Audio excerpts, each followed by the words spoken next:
with Sam Seder. The destiny of America is always safer in the hands of the people than in the conference rooms of any elite. Sam Seder. They are unanimous in their hate for me, and I welcome their hatred. We must guard against the acquisition of unwarranted influence, whether sought or unsought, by the military-industrial complex. The Majority Report with Sam Seder. Ever get the feeling you've been cheated?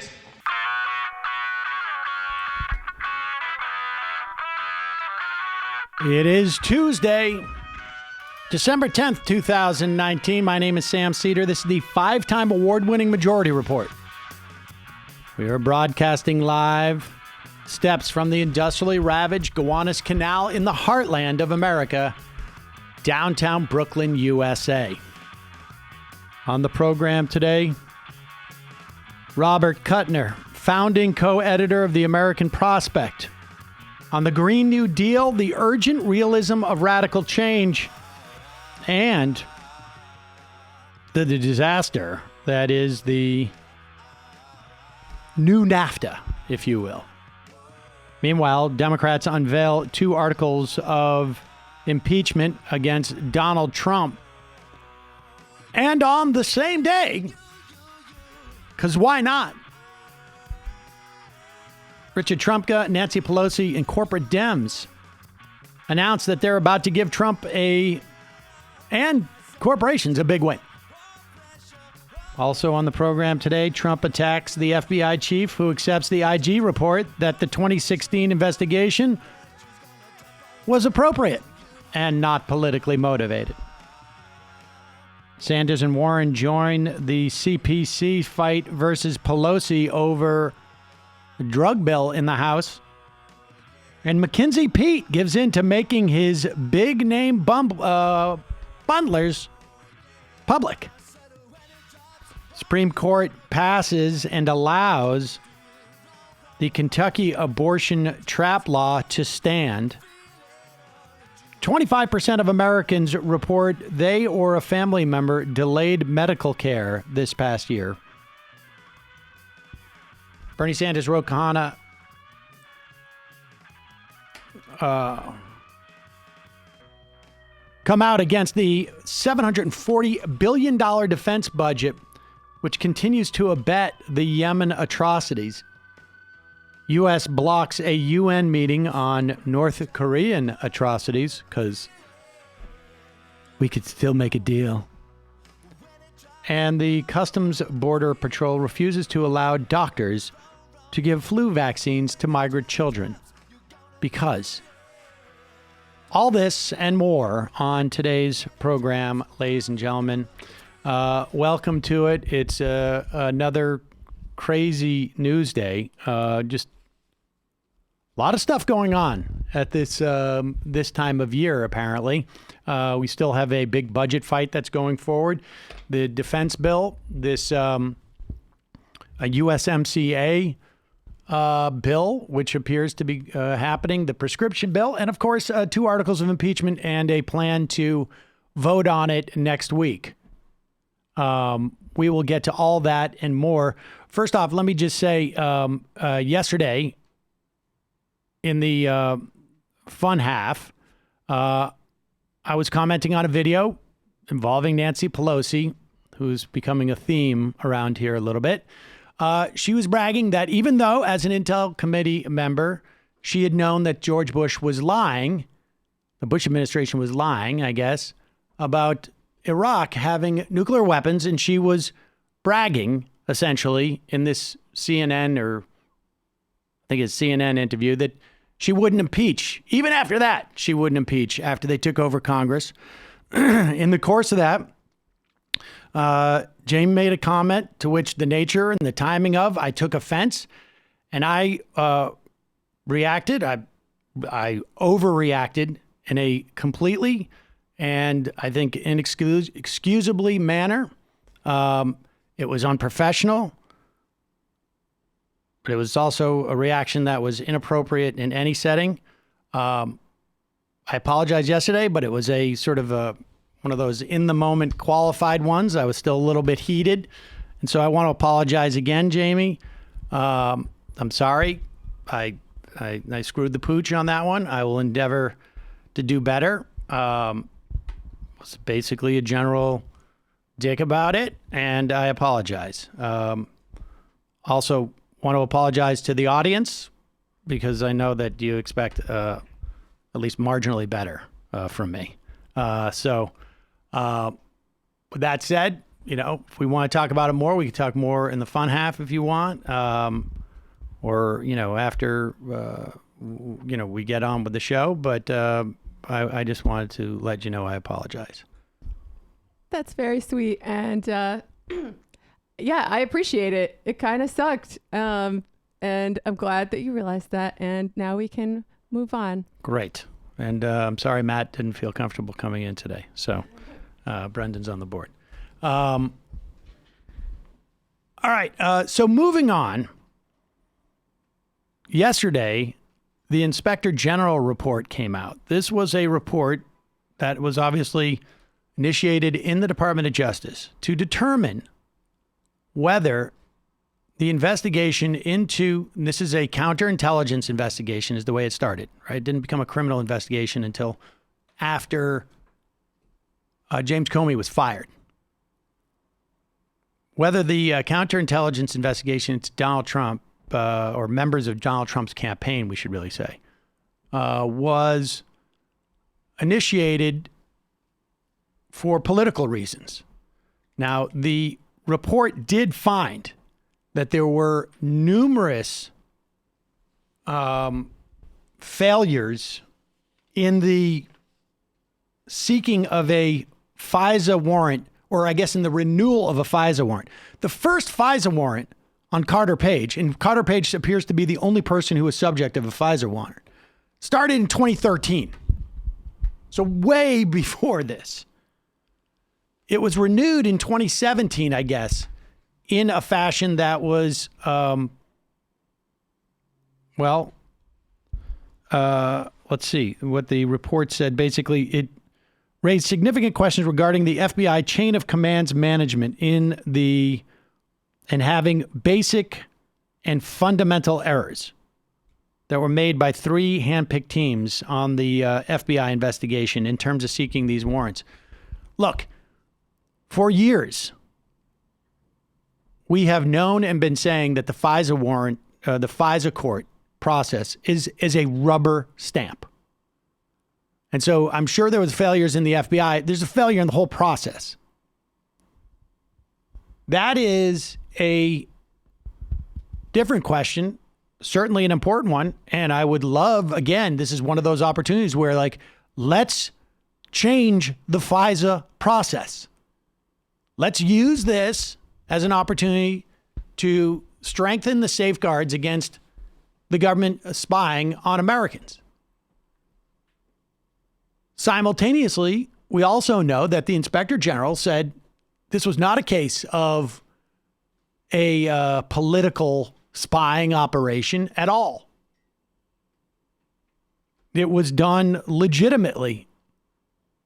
In fact, the report not only did not find widespread anti-Trump conspiracy inside the FBI, this is from Mark Mazzetti's writing in the Times, it even contained damning information about how some agents working on the case hoped that Mr. Trump would win a surprise victory over Mrs. Clinton. Now, I haven't read into the reports, I guess about 400 pages long. I don't know if those people happen to be in the New York FBI office, but guess what? It wouldn't surprise me. That said, here is a news report on ABC of Christopher Wray, the director of the FBI, responding to the report. What's the biggest takeaway and the most important takeaway from the report for you? Well, I think there's a number of takeaways that are important. One, that we fully cooperated with this independent review. Two, that we fully accept its findings and recommendations. 3, that the Inspector General did not find political bias or improper motivations impacting the opening of the investigation or the decision to use certain investigative tools during the investigations. Including FISA. Including FISA. but that the Inspector General did find a number of instances where employees either failed to follow our policies, neglected to exercise appropriate diligence, or in some other way fell short of the standard of conduct and performance that we and that I, as director, expect of all of our employees. But again, I am ordering over 40 corrective actions to address all of those things in a way that's robust and serious.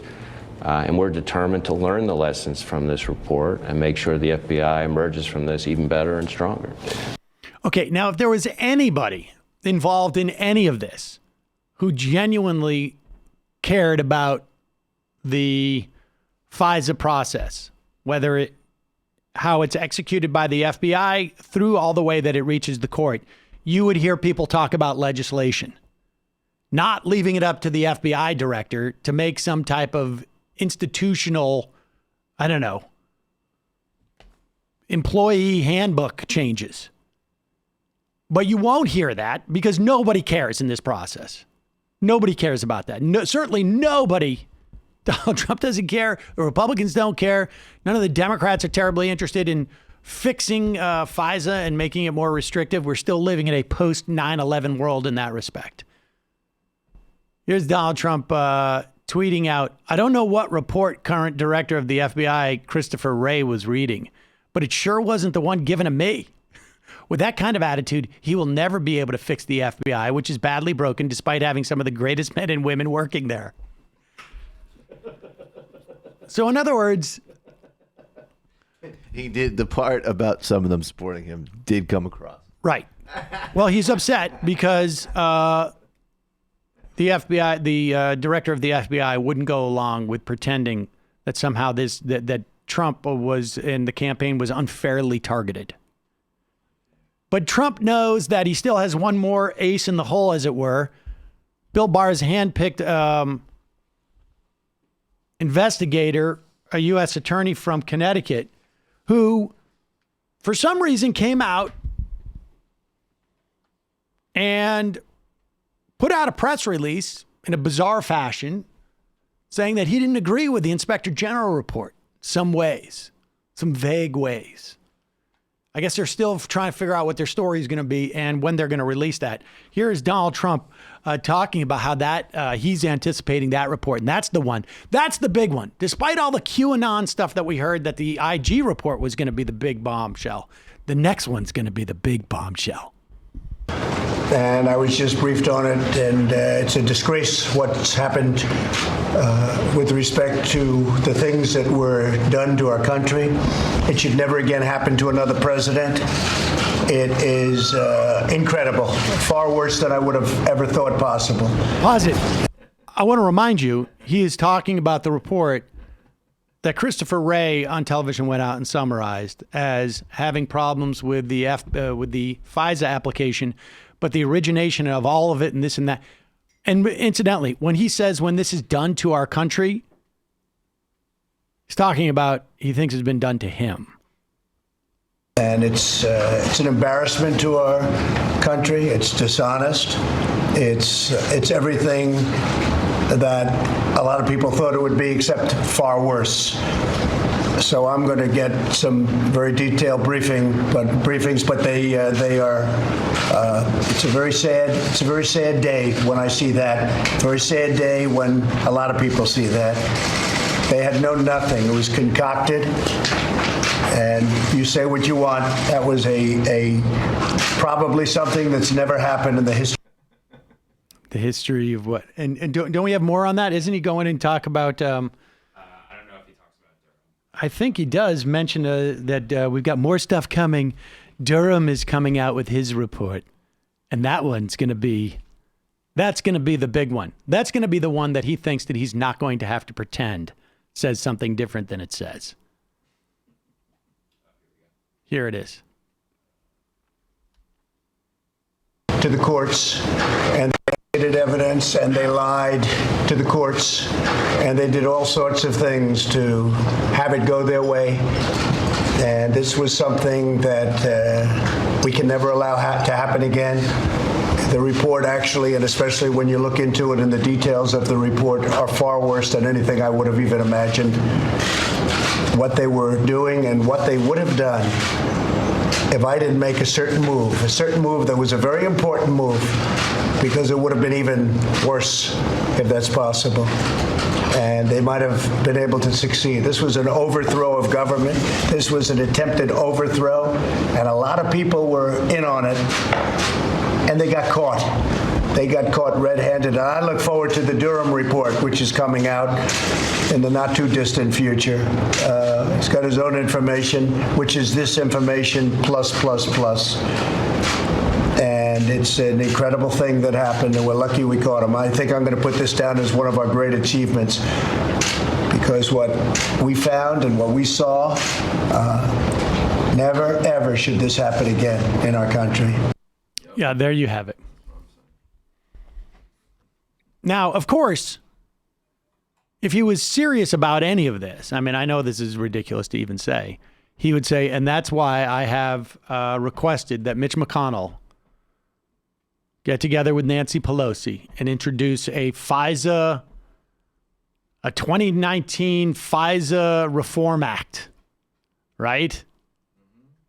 But no, because there was nothing. There was nothing. He doesn't care about that. I don't know what his big move was. I fired Comey. That's what I did. Fired Comey. Comey was supposedly scheduled to be on Fox and Friends this morning. Did he? Apparently they canceled him when they actually read the report. They thought that the IG report was going to be a little bit better for them. I guess it wasn't. FISA, still a problem. But again, not the one that Donald Trump wanted. Oh, this is great. Folks, the best part of the holidays, of course, is reconnecting with family, swapping stories, and reliving moments together. But keeping memories alive can be hard. Thankfully, this year, you can give the gift of Storyworth. We talked about this last year. My folks, I got it from my folks. It happens over the course of an entire year. It's an online service. It helps your loved ones tell the story of their lives through thought-provoking questions about their memories and personal thoughts. I mean, the questions are, pretty straightforward, but, people, you don't really stop and think about these things. Every week, Storyworth emails your family member different story prompts, questions you never thought to ask, like, what have been some of your life's greatest surprises? What was one of the riskiest things you've ever done? After 1 year, Storyworth will compile every answered question and photo you choose to include into a beautiful keepsake book that's shipped for free. You'll never know what family history Storyworth will uncover. Now, my folks have been doing this. I don't know. I think it's been about a year. I'm pretty close. You can actually see when they respond to the questions, but I've been waiting to see what the book is going to look like. And it's tremendous. I mean, particularly, as you get older, you realize, folks aren't going to be around that much. And if you want your kids to hear about your parents, et cetera, et cetera. I mean, I'm sure everybody has their different sort of things, or friends. It's just a great idea, frankly. And you learn stuff about your family that you never knew about. I had a friend who was listening to the show last year, heard this ad, and recently discovered his father, who is adopted, met his biological grandmother, or met his grandmother, my friend's grandmother, got her this, and was able to create a whole life story out of it. What? Yeah. Pretty cool. That's nuts. It's a great idea. You can preserve and pass on memories with Storyworth, the most meaningful gift for your family. Sign up today. Get $20 off your first purchase by going to storyworth.com/majority. That's storyworth.com/majority for $20 off.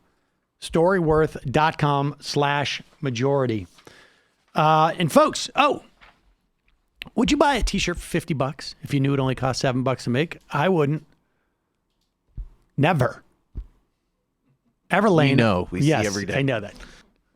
Everlane only makes premium essentials using the finest materials without traditional markups. Like essentials like a collared shirt or a t-shirt or coats, sneaks.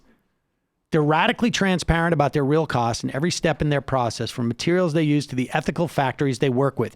You can see what factories, which piece of clothing you're looking at or worked at. And in some instances, you actually choose your price. Not to mention essentials like their cotton crew t-shirt are exactly what they should be. They're versatile, they're simple, they're stylish, they're made from quality materials. Everlane's clothes look better, they cost less, and they last longer. If you go to everlane.com/majority, I think you can see the sneaks that I have. What are they called? They're called the trainers. I got the all blacks and I may get the all blues now. I love them. Also, 100% grade A cashmere. They have cashmere hoodies. Quality cotton basics. Like I've told everybody, I don't know why I got to broadcast it, but I've completely given over all my underwear to Everlane. All my underwear now. Got it. Everlane. Got it. And because of my living situation with the kids, I now color code it. So I know that I have underwear at different places. So my grays are, that's too much information. We got it. Hey, I have one of their great cashmere sweaters. It's fantastic. And they've got Oxford shirts. They got Italian-made leather shoes. You got to check this out. And right now you can check out our personalized collection at everlane.com/majority. Plus, you get free shipping on your first order. That's Everlane, everlane.com/majority. Everlane.com/majority. Check it out. And the last thing, this has been great. Perfect time for this. So, look, you want to get your kids toys. They, with Saul, like he's like getting now like tablet curious and this and that. I'm going to hold off on the phone, but, we'll let him use the iPad occasionally, plays chess on it and stuff like that. But you also, one of the things that's good for them to understand, I know that it's, overblown at times, but it's really good for kids to understand coding and understand what they're playing with. And it's easy to get started with BitsBox. It's a monthly subscription box. It teaches real computer coding to kids ages 6 to 12. So every month they send you a set of app creation projects that they mail it to you. Each box comes with a new theme like animals or robots, which is all kids at that age like. And they follow the instructions on the project cards and they type the app's code on the BitsBox website. So you can do this super quick. Saul and I have been doing it. What happens is a bunch of different apps, and they're not super sophisticated apps. It's like an animated picture of a tiger, an animated picture of a giraffe, and you can go into the coding and you can switch which version of the tiger you want and which version of the giraffe. They have like 5 or 6, I don't know, they already preload it. And then the way that they design it is that the lion roars and the giraffe runs off screaming. And Saul was like, let's change it from roar to fart. And I'm like, I don't know if they'll put that in there. And now the lion farts and the giraffe runs off crying. And it sounds ridiculous, but we did it like 100 times. He loves it. And then you build it. Disappointed I haven't been invited over. So you build the app, and then you can actually download it onto your iPad. So they have apps that they have built. So if they're gonna do that stuff, it's so much better. It feels so much better as a parent to make you think that they're actually learning something. Our listeners get $25 off any BitsBox subscription of $50 or more by going to bitsbox.com/majority, entering promo code majority at checkout. That's $25 off a free plus free shipping at bitsbox.com/majority, promo code majority. It comes in like a folder, boxy type of thing that you can put up on your shelf. It's BitsBox, bitsbox.com/majority. Use the promo code majority to order BitsBox today. Your kids will love coding, and you'll get them a gift with important skills necessary for their future, and it just makes them more conscious of what they're doing and what's happening.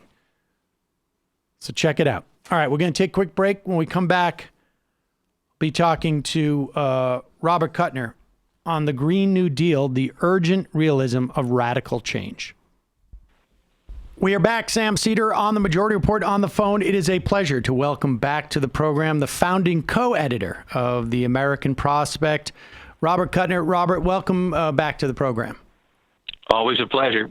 All right. So, Robert, there's two things I want to talk to you about. The big thing, of course, is this new vertical that you guys have at the Prospect. It's at prospect.org/Green New Deal. And you guys have done another one of these things that I think is a huge service, knock on wood, to a Democratic president who ends up winning in 2020. Again, knock on wood. But it is you explain it. You're looking at the Green New Deal from really three vantage points. Well, I think our purpose was to rescue this brand and rescue this concept, and to demonstrate that it is not only urgent if we want to save life on Earth, but it's practical, it is fiscally doable, and the challenge is putting together the political coalition.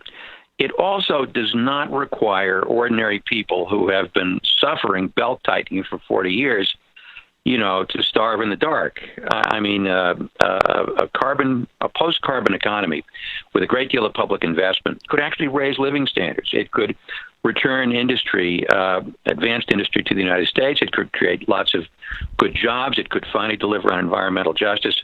So I think what happened was, when AOC sat in with her allies in the Speaker's office, that really, can I say pissed off? That really pissed off Nancy Pelosi. So then Nancy went out of her way to trash the whole concept.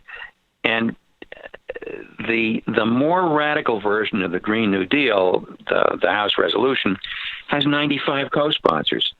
And, I quote a famous anecdote from Adlai Stevenson in 1952 when a gushy supporter rushes up to him and says, "You will have the vote of every thinking American." And Stevenson said, "Alas, madam, that's not enough. I need a majority." We need this thing to get majority support. So what we tried to demonstrate in this special issue, which has 22 articles, is that this is good politics, this is good policy, and this is technically doable for about 2% of GDP. Now, World War II cost 43% of GDP. So when you do the net, what's the cost of not doing it?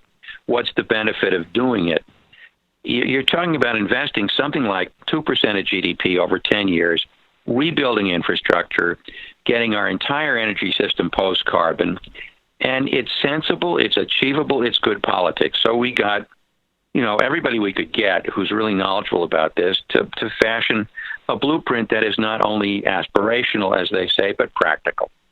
All right, great. And so, and you set it up as squaring three circles. You've sort of broadly talked about that, but let's dig into each one of those circles that need to be squared.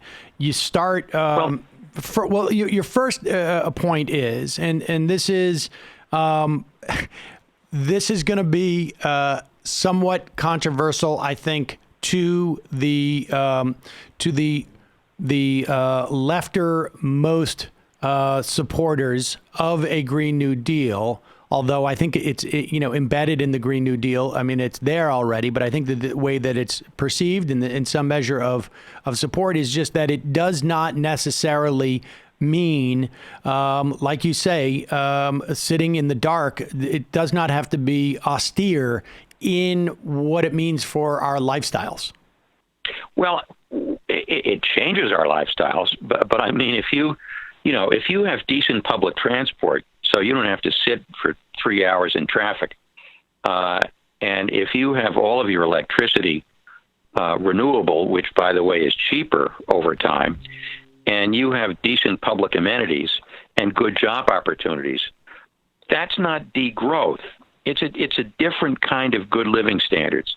So I think while I honor and respect the people who promote degrowth, if you live in the world, in the real world politically, and you look at life from the perspective of 80 or 90% of the population who've been experiencing a decline in living standards for 40 years, degrowth is not a great slogan. But a different kind of enhanced living standard people could accept. So that's squared circle number one. And I think squared circle number two.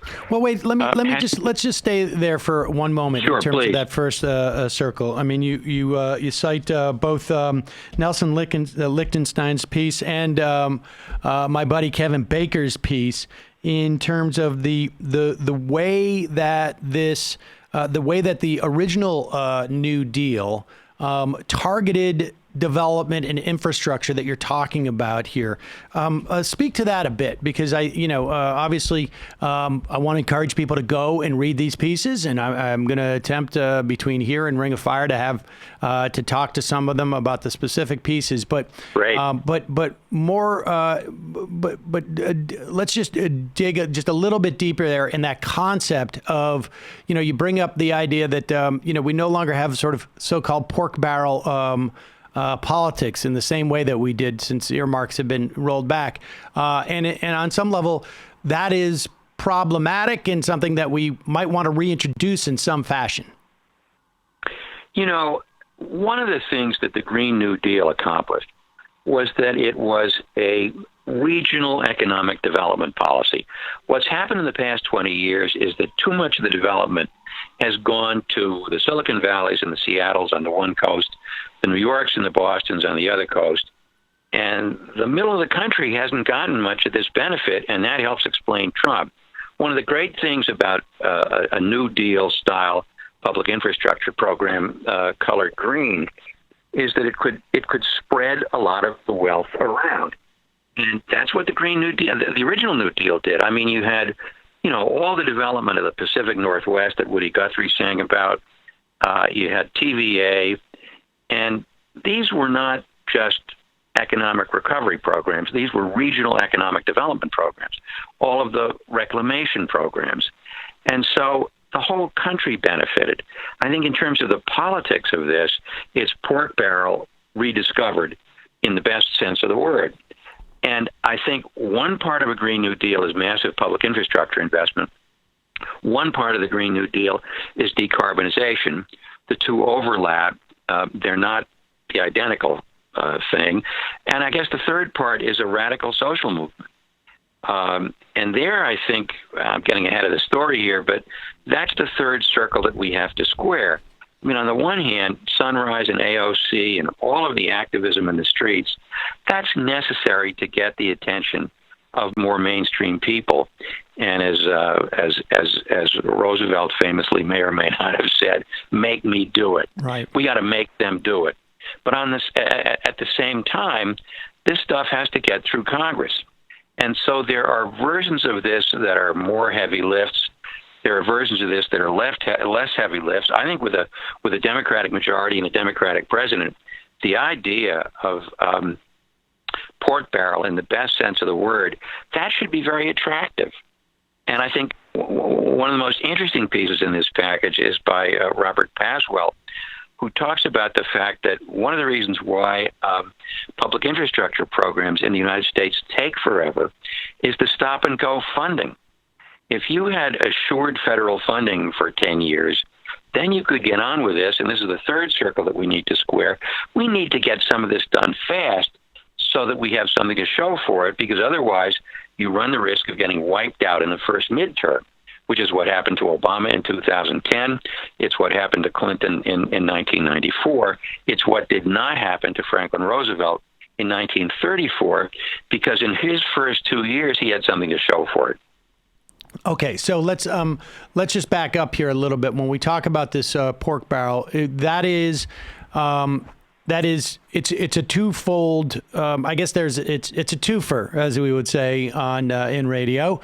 That you, one, obviously earmark certain projects, and you will bring on board people who aren't necessarily, their bona fides with their constituents is not being a green warrior, but if they can provide infrastructure or material benefit in the form of, like, here's, I don't know, $50 million to redo your transit system in your district or whatever it is. I'm just, throwing numbers around. That's one way of bringing people on board in terms of passing the legislation. It also has the added benefit of you're reaching into, and when we say the middle of the country, we're really talking about rural areas that are there's more of, obviously less density once we get outside of the sort of the east and west corridors, and so this explain that dynamic about the funding. I mean, I think it makes sense, I think, for people who work in any type of sort of organization that has gone through sporadic funding, but for those who haven't, just lay that out just a little bit more for us. If you think about public works projects in the United States, they typically lowball the cost because they haven't got the money lined up in advance. Then a year goes by and they say, whoops, we run out of money. We have to suspend this for a year. Then they have to scramble for the money. Two examples. The Second Avenue subway extension in New York City, has taken 30 years. And each year of delay adds to the cost and undermines the public's trust that government is capable of doing anything competently. Now, Andrew Cuomo, the current governor, who is not one of my favorites, decided to rebuild the old Tappan Zee Bridge and name it after his father. And God bless him, he lined up the funding. He had all the funding in advance, so it wasn't stop and go. And the thing came in ahead of schedule and under budget. And the two things are related because it's delay that adds to cost. And another really great example in the Paswell piece is and it's a paradoxical example, the one massive public works program in the United States that has guaranteed advance funding and advance planning, God help us, is the interstate highway system. And so that gets done very efficiently. Now, it's the wrong kind of public works. Right. If you had that kind of advanced funding and advanced planning for high-speed rail or local commuter rail, you could get it done much more efficiently, much more cost-effectively. So with a Green New Deal, where you had, pick a number, $500 billion a year for 10 years, with a guaranteed source of funding, then state and local government could plan. And if you can plan projects, that's a good thing in and of itself. And it's more cost effective. You can get it done more quickly. That's the basic concept. Okay, and then sort of we're circling back a little bit, but go to that second circle, which is the idea here is this needs to be a day one, as it were, not to cite another project on the prospect, but this needs to be a day one project because the payoffs, there needs to be material benefits delivered in time for that midterm election to go forward. Is that basically it? I mean, and then we can maybe also talk about the incremental nature and necessity of what you cite, the non-reform, I guess, or non-reformist reform in quoting Andre Gors. But let's, just talk about that need for immediacy. Well, I think, rather than squander whatever power, whatever goodwill the new president has, we're making a heroic assumption that a progressive Democrat gets elected and takes the House and the Senate with them. But let's make this assumption, because obviously if we don't do that, we might as well all just give it up if we lose the election. But let's assume this happens. Then the first order of business is it's sort of like what Obama did with a much weaker recovery program. Get some serious money, get it appropriated, get it through Congress, and get some of it out there.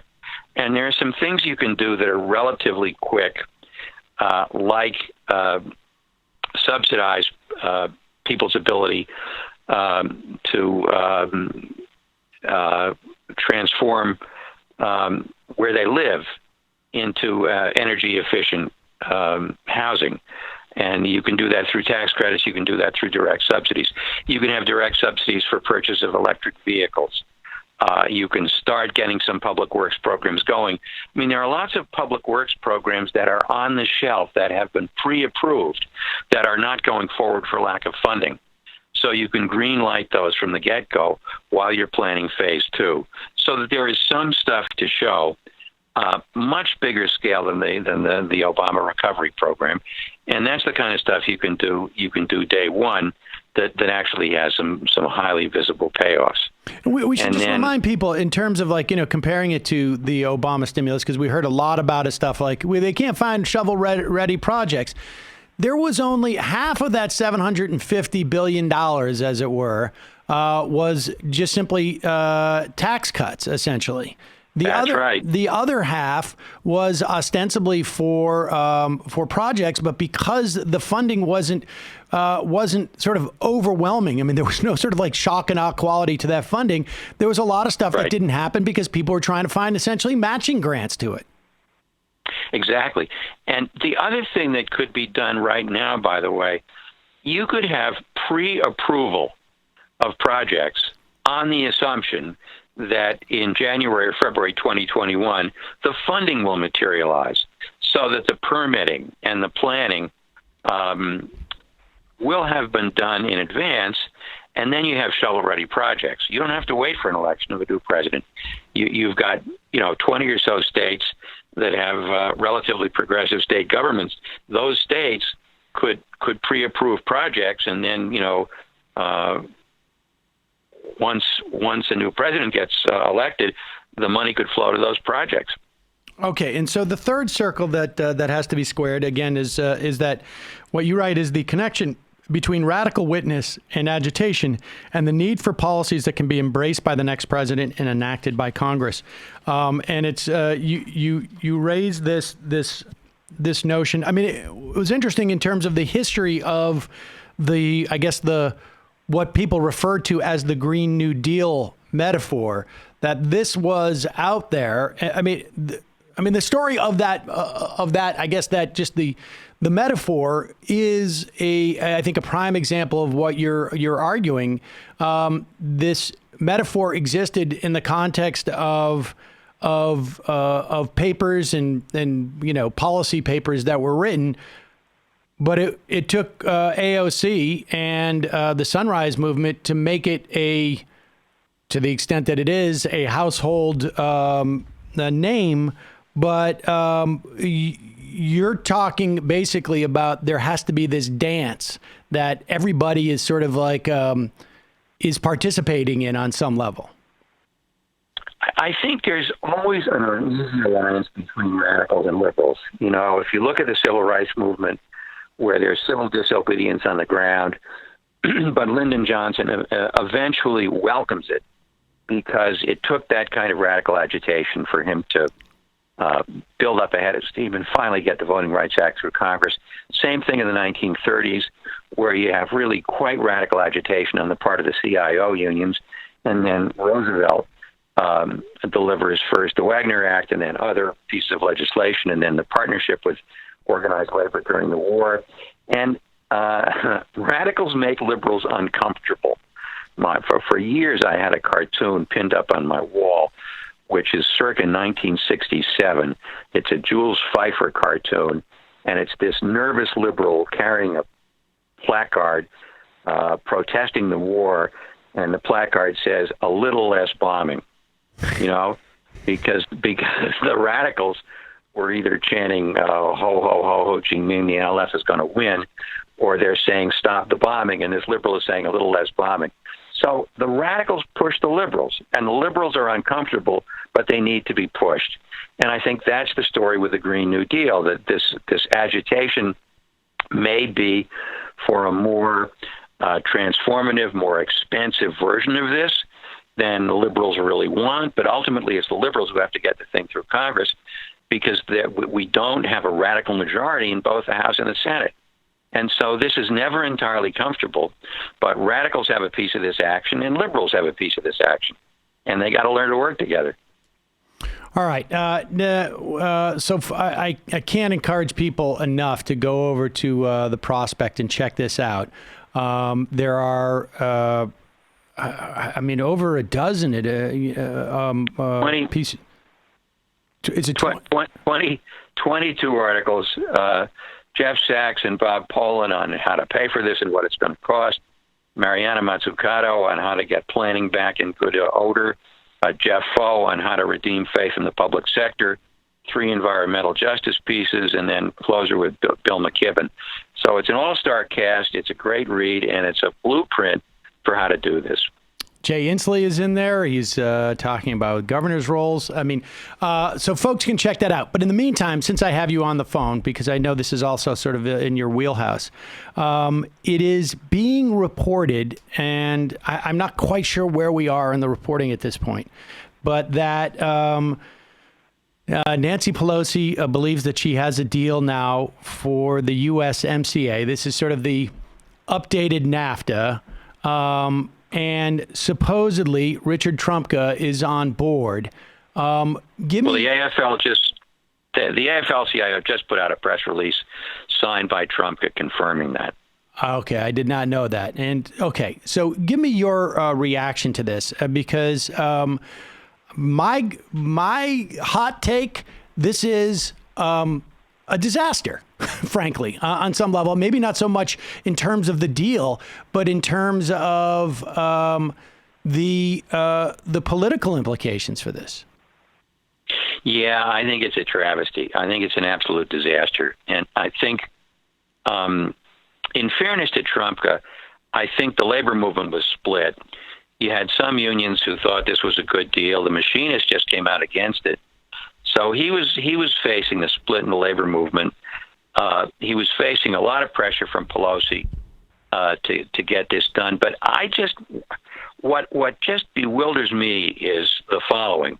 Here you have an impeachment resolution about to be voted. And why Nancy Pelosi would pick this moment to make Donald Trump look good is beyond me. I think I understand the politics. I think some of the so-called frontline Democrats, the Democrats who won House seats in districts that voted for Trump, kind of like the idea of associating themselves with a policy that is one part Trump and one part something that left-wing Democrats and other Democrats have been pushing on. But I think Trump succeeded in co-opting them. You can just imagine this smug bastard standing up there with the AFL's eating out of his hand. And this is going to really damage the Democrats next year, because Trump is going to be able to say, hey, look, man, even the AFL-CIO supported me. I delivered for working people. And that should have trumped, no pun intended, the fact that the USMCA, so-called, is a little bit better than original NAFTA, because it's only a little bit better. So God, it's a head-scratcher. You wonder, I think there was too much inside baseball, too much political calculation about how this would help a handful of House Democrats. And then, of course, you had guys like Richie Neal, the head of the Ways and Means Committee, and other corporate Democrats really pushing for this because American business wanted this. Right. So it's everything that makes you exasperated about the Democratic Party. First off, I already can tell folks what the Facebook ads, whatever the ads are going to be, in Michigan, Wisconsin, and Pennsylvania, it's going to be a picture of Donald Trump with Richard Trumka. Absolutely. And this guy's about to be impeached. So why you would do anything to associate progressive Democrats with Donald Trump at this moment in history is beyond me. I would also add that we have a clip of Wilbur Ross that we're going to play a little later going on Fox News saying that the only reason why the Democrats are doing this is to distract from the Inspector General report. Their ability to leverage these things so far outpaces. And I don't know. It's stunning to me. It's such bad, stupid politics, and there is no, as far as I can tell, sort of significant material benefit to anybody It's not like they held out for something that was absolutely crazy. My understanding is that Pelosi's attempts to strip the sort of 230 provision, or the provision that gives liability protection to tech companies, that failed. So that's still in there, which is going to implicate U.S. law going forward. This thing seems like a massive disaster. At what point do people start to say that Nancy Pelosi doesn't know what she's doing? Well, it's a good question. I mean, by coincidence, I was at a dinner with a bunch of Democratic progressive Congress people. This is about a month ago. And at that point, the progressives in Congress were putting all their chips on Rich Trumka hanging tough. And the Democrats' line was, well, if Trump is against it, we're against it. If Trump is for it, we can vote for it. And so they were betting the farm that Trumka would hang tough. But and I get the jam that he's in. Some of his unions want it. Some of his unions don't want it.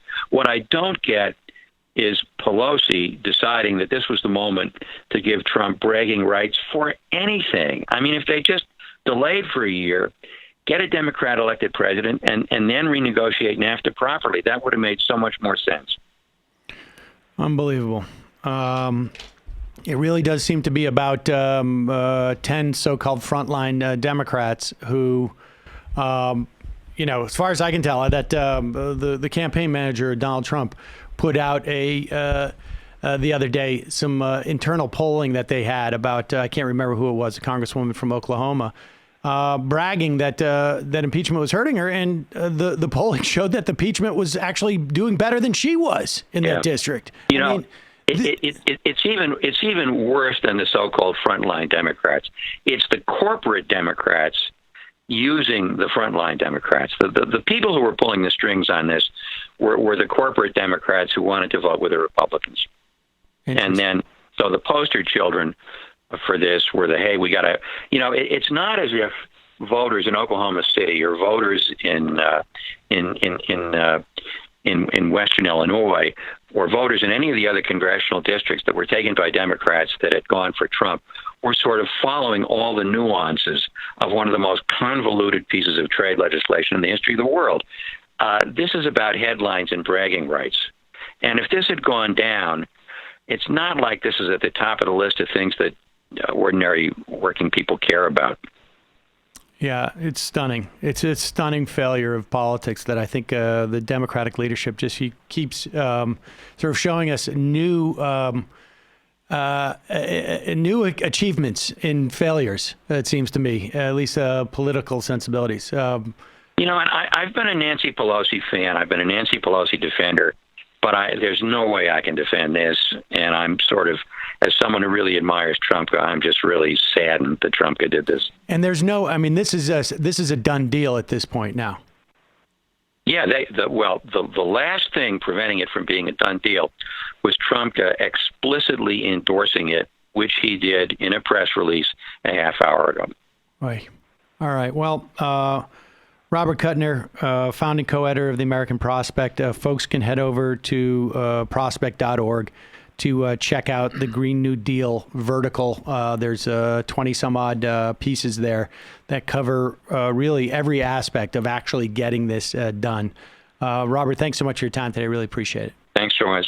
Thanks for having me, Sam. So there you have it.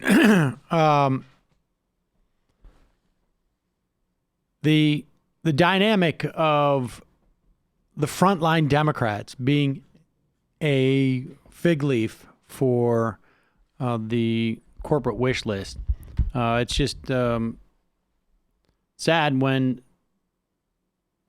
the people who are supposed to box them in on the union leadership are not doing that. And it'll be interesting to see if there's any blowback from that within the context of the AFL-CIO. So I guess we'll see. But the prospect of Donald Trump's ads with pictures of him and Trumka in places like Wisconsin and Michigan, Pennsylvania, and union density across the country is low.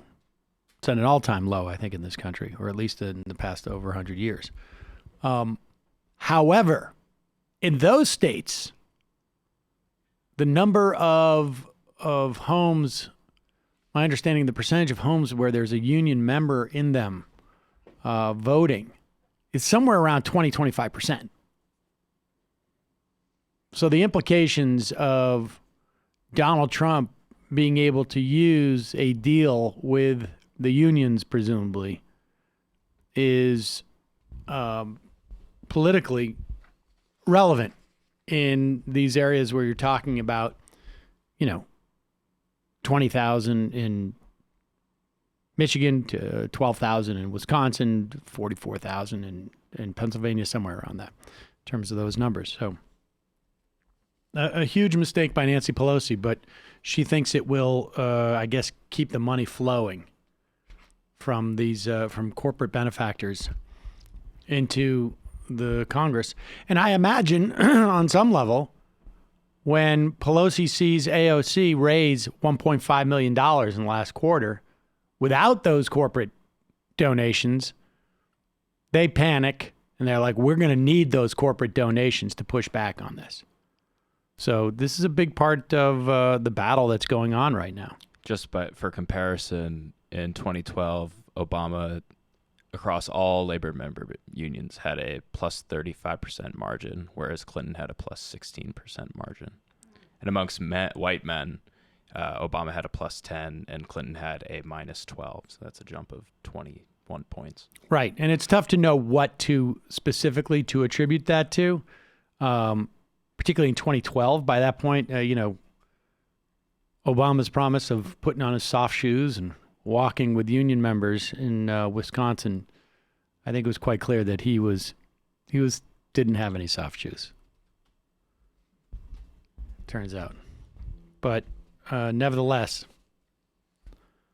you're going to need to fight for those union members. You're going to need somebody who has a completely unequivocal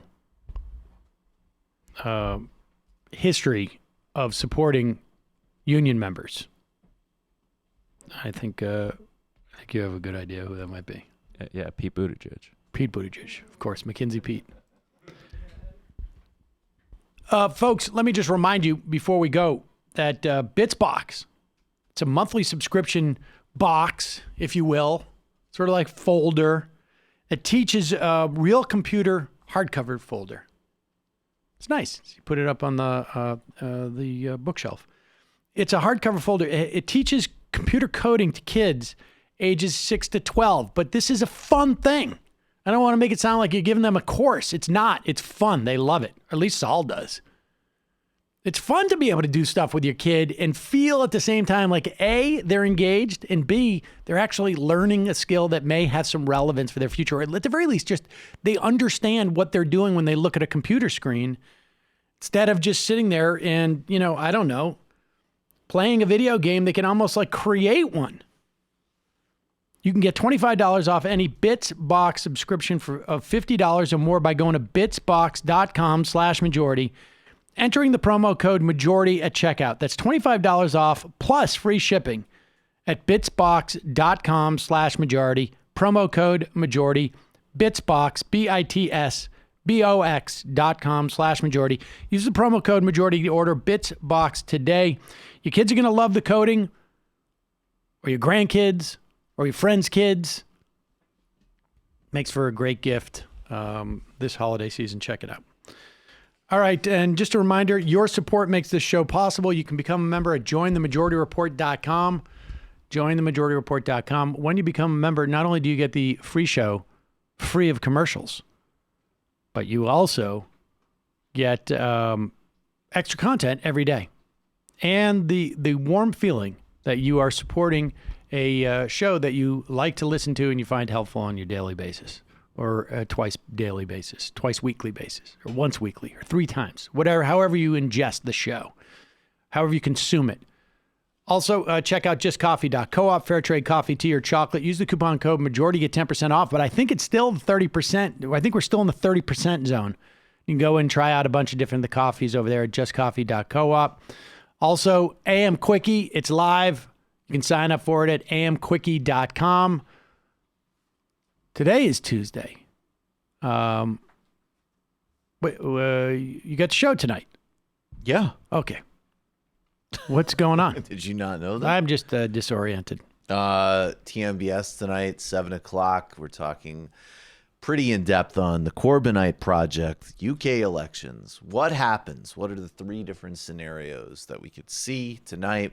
Its global implications and more. And then Camille from Telesur is going to join us. We're talking about elections in Dominica, the ongoing fallout of the coup in Bolivia, right-wing forces and capital, and how to talk about climate change in a way that doesn't empower both.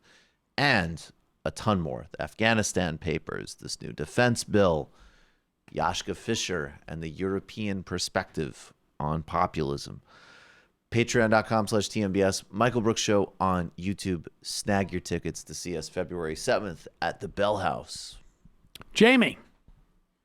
This week on the Antifada, Sean sits down with fellow socialist rail fan Justin Rosniak, a.k.a. Do Not Eat, to get at the real and sordid history behind the 1988 blockbuster Who Framed Roger Rabbit. Did you guys know that this movie was about trains? I don't recall that part, but I was really little when I saw it.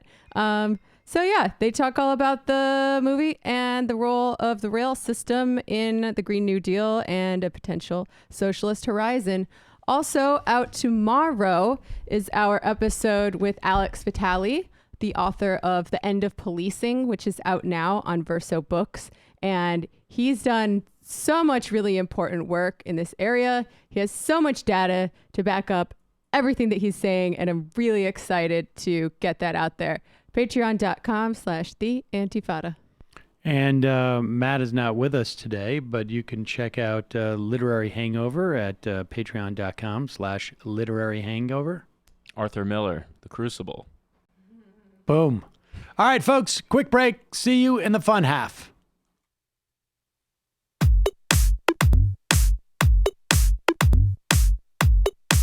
Left is best. Jamie and I may have a disagreement. Yeah, you can't just say whatever you want about people just because you're rich. I have an absolute right to mock them on YouTube. He's up there buggy whipping like he's the boss. I am not your employer. You know, I'm tired of the negativity. I'm sorry, I didn't mean to upset you. You're nervous? You're a little bit upset? You're riled up? Yeah, maybe you should rethink your defense of that, you fucking idiots. We're just going to get rid of you. All right. But dude. You want to smoke this joint? Yes. Do you feel like you are a dinosaur? That's some good shit. Exactly. I'm happy now. It's a win-win. It's a win-win-win. Oh, hell yeah. Now listen to me. 2, 3, 4, 5 times. 847-906-501-457. 2, 38, 56, 27. 1/2. 5 8s. 3.9 billion. Wow. He's the ultimate math nerd. Don't you see? Why don't you get a real job instead of spewing vitriol and hatred, you left-wing Limbaugh? Everybody's taking their dumb juice today. Come on, Sammy. Dance, dance, dance.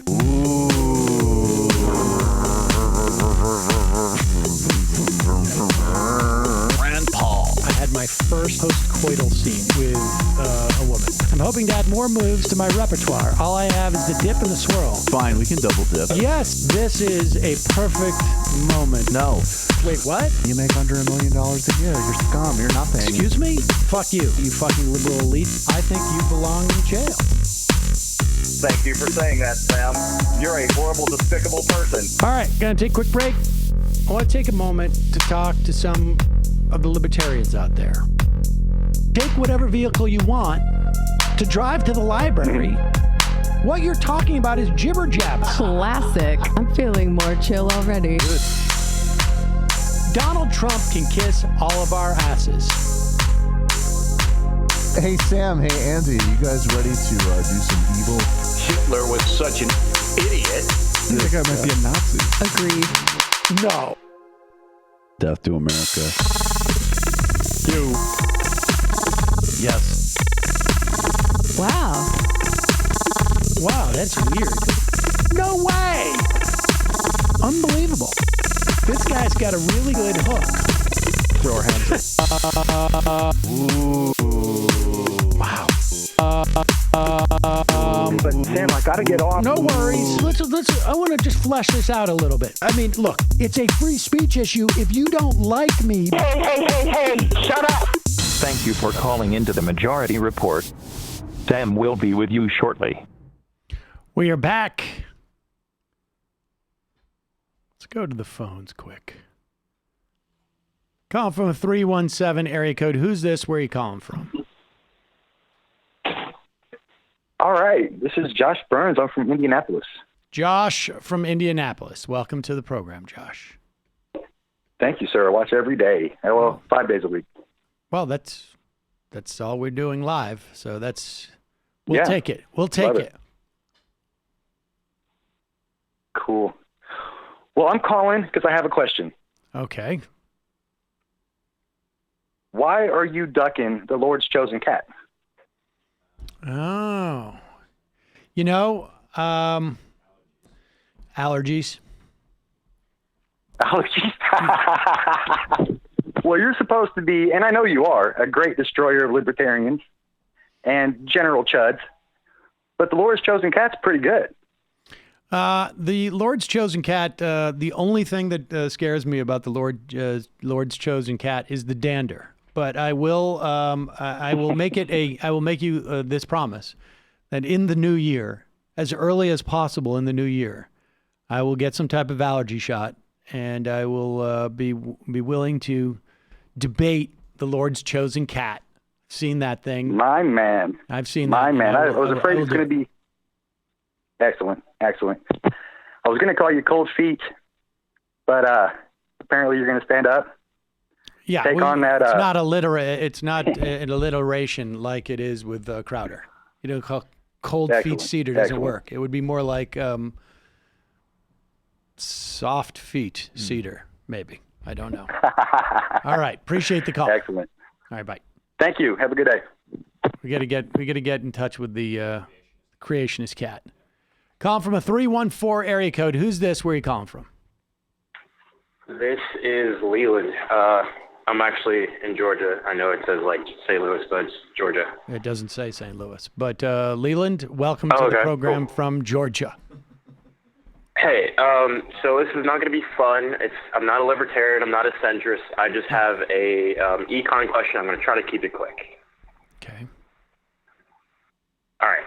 So my econ professor is unfortunately a libertarian, so he's only so much of help. We were talking about price setting and monopoly, as well as monopolistic competition. And he was basically making the argument that price setting effectively doesn't actually happen, because if you have the price so high that no one is able to pay for it, then it's just not going to work. So I didn't go back and forth with him that day because I chose not to. But then later on I was running, and two examples popped in my head. So the question will come like in a second. But the first one was like, okay, healthcare. You can tell me if I'm right or wrong because I don't know. I really don't know. But healthcare, okay, healthcare and medical expenses in our country. If they can't, like if Big Pharma doesn't, quote unquote, set price, why is it that last year we had $88 billion of debt from just in our country? Why is it that we had 500,000 families go into have like medical related bankruptcy? Like, I don't understand how those two things can exist at the same time. Well, I mean, just insulin. I mean, you don't even have to go through, like, insulin is a prime example of what you're talking about. I mean, first of all, price setting does not mean that you price something out of reach of anybody to purchase it. It's just that you price it at outer bounds. And when there are certain products, yes, that people will mortgage their house to get, like healthcare. I mean, I don't know what exactly the point he was trying to make by saying, by setting it up in such a way that, yes, if you price something that so that no one can afford it, but we have things like loans in this country. I mean, what does it mean to not afford something, right? Like, I mean, how much debt can you go into and it being determined that you can't afford it. You know, that I would ask him, like, what's your definition of can't afford? If it's literally we don't have access to money through debts or whatnot, one, we also know that's the case, that exists in this country because I just did it. There was a report today. 25% of Americans in 2019 have themselves or a family member have put off medical care because of cost. You can find stories of people dying because they could not afford medical care. I believe it's like 30,000 to 45,000 a year, correct? I don't know if that is a figure of people who are uninsured, but I think there's specific, there's even more sort of granular data. But then you also got to ask him, like, what does it mean to not afford something? Like, why do you get to choose? Because he will decide, he will tell you not afford something means you can't borrow money against it. You can't get it. And you decide not to sell all of your property to get it. Okay, well, yeah, but that's like the bar he's setting at that point is ridiculous. Exactly. It's completely arbitrary. Yeah. I mean, we could also argue that to afford something means that I can get it without it causing undue stress in my life. Which is not the case. Well, because I mean, it's like even almost 80% of Americans are living paycheck to paycheck. So even with that would kind of it's demonstrably not the case. Believe. But the key with libertarians is that they choose an arbitrary point from which they're going to make their principles. Will ultimately land. They're just making a basic assumption that just so happens to lend itself to their theory. I have one more question, if you don't mind. Is that okay? Sure. Okay, so by extension, where my thought process was going, and I hope I didn't end up in a non sequitur, even by his logic, it seems like it's almost like in some areas of at least an American economy, price setting becomes unnecessary when you through tax policy, through economic policy, when you concentrate the wealth and the money at the top 1%, at the top 10%, then you can virtually dismiss the majority of people and then just set your prices high and so high that only people within that top 10% can buy it, and then you milk so much off of them that effectively you don't even have to, quote unquote, supply the demand of the proletariat when you can just make as much, if not more money from the top 1 to 10%. Again, I don't know, I'm like a very Who made that assertion? Student. I'm sorry? He made that assertion? No. I'm asking. To me, it seems like in fact, I can. I'm asking you that. With a little bit of Google, you can find evidence of this. This was already happening in the aughts. There was a lot of consumer purchase reports that came out that said a lot of retail outfits were starting to do that, and I think maybe over the past 10 years it's changed a little bit because there's now like what entered into the space was like dollar stores. So it's basically providing for you either doing luxury brands or you're just like basically doing. They call it the barbell economy. Right. Inside these branding spaces too. And I could tell you when I was around that area a little bit, that was the discourse. There's no middle left. Yeah, you can go and search for that. And really the opening came from like, the low end. It's basically just like, we're going to take the stuff that falls off the truck and we'll put that in a store and we're going to sell it to, the sort of one end of the spectrum. Appreciate the call. Right. Keep up the good work in St. Louis or Georgia or wherever you think you are. All right, one more phone call and then we'll get into this. Calling from a 718 area code. Who's this? Hello, is this Majority Report? Yes. I know it sounds like I'm calling from Russia, but it's really Greg from New York. How are you? Greg. Wow. When was the last time you called in, Greg? It's been ages. How's you doing? How's everything? Doing well. Michael, are you not paying attention? I'm trying to give Greg a chance here. Okay, Greg, go ahead. Your gatekeeper let me through somehow. Sam yeah, totally stepped on it. Over the years, I figured out why. I was saying I'm a libertarian. You were like, I'm not a libertarian. Get to the point, The reason Greg. is, I am a left libertarian. So I do share a lot of things with the libertarians, including distrust of government or concentration of power. I'm a left libertarian in the sense that I'd like to see your left leg separated from your body. Oh, Mr. Peter Thiel, that's very nice of you. Okay, all right, but All right. Greg, That's part of a two-state I- solution. ignore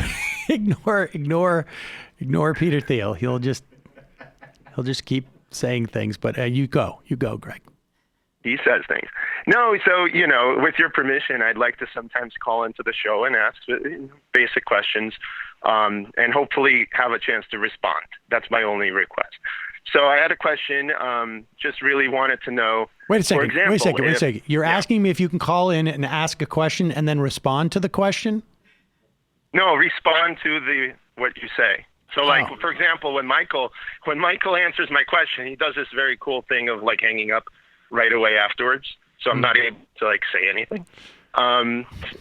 That's my only. You're pushing the limits, Craig. All right. Well, I don't make any type of promises. So if you would like All to right. continue under those under those terms. Also, no one cares. Anyways, I've been. By the way, just quick aside. I've been really good. My company reached about 7 million users around the world. And I've spoken to a bunch of people that were on your show, are actually some of our advisors, including not Stephanie Kelton, but Warren Mosler from MMT and a couple other people. Greg, anyways, is there any other preambles you'd like to do? Here's my question to you. How Best is it that... to not get to the point. Here's my question. One thing I always wondered is why is it that when it comes to universal health insurance, we all agree we should have single payer. I mean, not many people push for government-run health care like the VA for everybody, right? But when it comes to schooling, right, a single payer system is basically vouchers or allowing people to choose what school they send their kids to.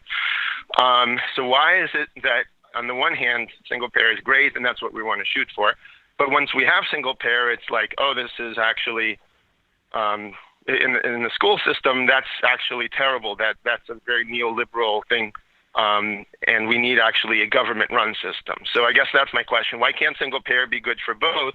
And I would have the same question for conservatives. They're being Here's let me change that. I would say that if we adopted a single-payer health insurance model in the late 1800s, like when we did with the concept of public schools, I would think by now we would probably come to the realization that I think we should have a government-run health system.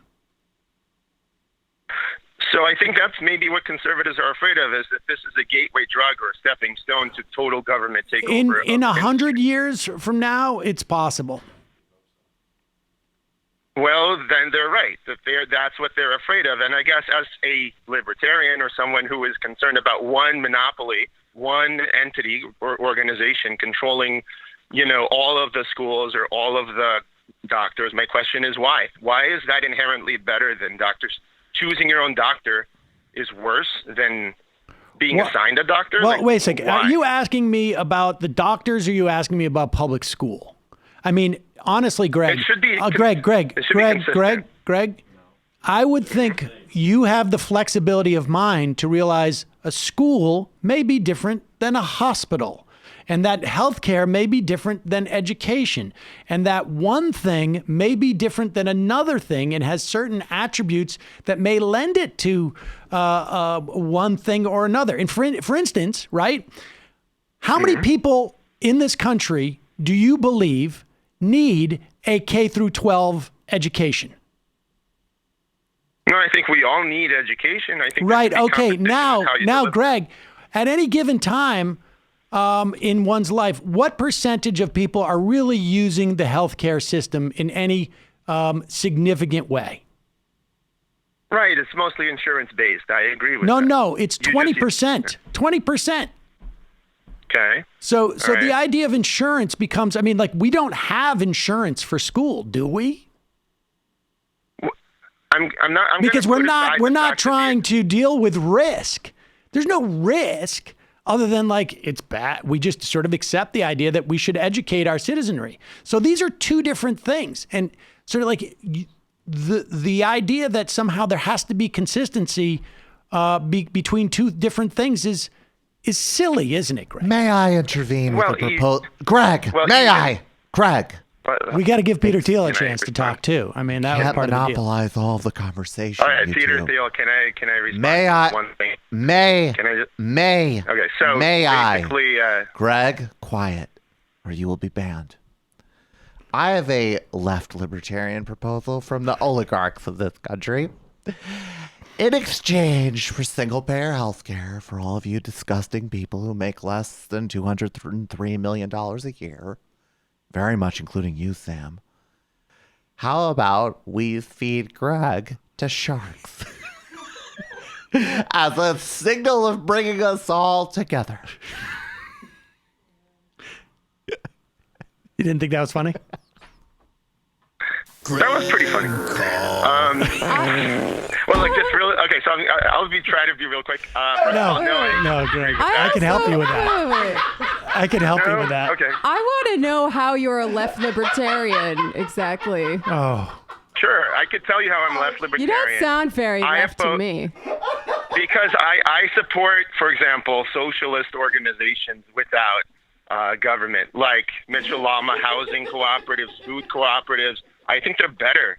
I think they have lower prices and no profit motive. I also oppose all concentrations of power, whether they're corporate or government. I don't think there should be, corporations running things as well. So as a left libertarian, I am an equal opportunity. So wait a second. Let me ask you this, Greg. In your world, who has the power? All right, so you forget about corporations for a minute.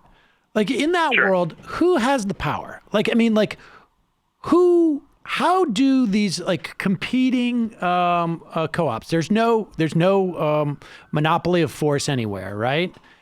Socialist organizations without government, by the way, sounds a little by the way, wonky to right. me. I'm sorry, I interrupted. Go ahead. I just wanted to say that it's not in my world. I'm operating in the real world. We have currently credit unions and housing cooperatives. I'm not saying that. I'm not saying. I'm not saying that co-ops are bad, but you're saying something different. You're not saying we should have co-ops. You're saying that we should have no monopoly of power with anybody. There should be no concentration of power. There should be no state, you're saying, correct? What I'm saying is, sort of, it's not exactly. What I'm saying is we should always be striving to decentralize power. So, like, for example, Facebook. Where do we has tons of stop? No, power. I get the concept of antitrust. Yes. But where do we stop? And when we say, when we break apart Facebook, how do we do that? Just like you don't want to stop making everything under one government and single payer is not good enough for you. I'm the other way. I don't want to stop. Just answer trying my to question, Greg. When you say we break apart Facebook, who is the we? Are you saying that Michael and I and simple. Jamie and Brendan and you, we go over to Facebook and we take a sledgehammer and we start to bang on their building? I mean, I'm down. That's okay. No. But what do you mean by we? That's the straw man. No, not at all. The real thing we should do is the same way that we did to AOL, which is that an open source ecosystem called the web with web servers showed up and anyone can run their own website. And all of a sudden, there's no more AOL, Microsoft Network, and whatever they were called. The three things, Microsoft Network and I forgot. Anyway, the CompuServe. Now, they're not existing because there's almost like a free market or a permissionless web that anyone can run. Are you aware that, like, Microsoft and AOL were sued by the U.S. government, or they were sued for under antitrust laws? Of course, I'm aware Microsoft was sued for antitrust laws. I'm not aware of AOL being I think sued AOL might have for, been subject to a private antitrust law, which of course passed by a government and backed by a government monopoly of force. But again, to answer your question, the open source movement, which is completely without a centralized force, and this open source left libertarian in the sense that it's a gift economy, just like science. Has there been an open source movement? Has there been an open source movement with Facebook? How many open source Facebooks have you joined over the past 10 years? Because for me, it was like 6. That's my point. We need an open source movement now to destroy the next group on the Google, Facebook, Amazon, Twitter. You know what, Greg, we have a mechanism to do this. It's called U.S. government enforcing antitrust laws that are on the books. It's called There Shouldn't Be, because we should own. But I appreciate the call. I gave you a chance to respond. Goodbye. Here's the thing. Knock it off. Because he seems like he's on a journey of sorts. He's been on that journey for a long time. I mean, I should, Greg could have his own meme page, which I think he would actually enjoy. Certainly on a. I have a proposal that the Jordanian government take Greg and shoot him into a rocket. Here's what I would say to Greg. If you really want to be a libertarian socialist, okay, which I will take you at your word, we got to be socialists first and libertarians second. And we got to think about things in a pragmatic way, and what can be accomplished to move us towards those goals. I will also say, I'm not really sure of his definition of left libertarianism, because he's basically just saying, oh, co-ops and like gift economies without any kind of government or governance. I mean, I have some experience with organizations, with societies that organize themselves in this way. It's one of my big interests. And I will say a place like Chiapas, Zapatista territory, it's not a state per se, but they do have a mode of governance that runs all of the schools there, all of the medical facilities there. And it is, in a way, like, unless you're full on anarcho-primitivist, you acknowledge the need for some kind of governance. And I don't think there's any livestock society in history that's been run the way that Greg said. No, may I just say really quickly, I actually do think the type of thing he's talking about is incredibly, basically the commons.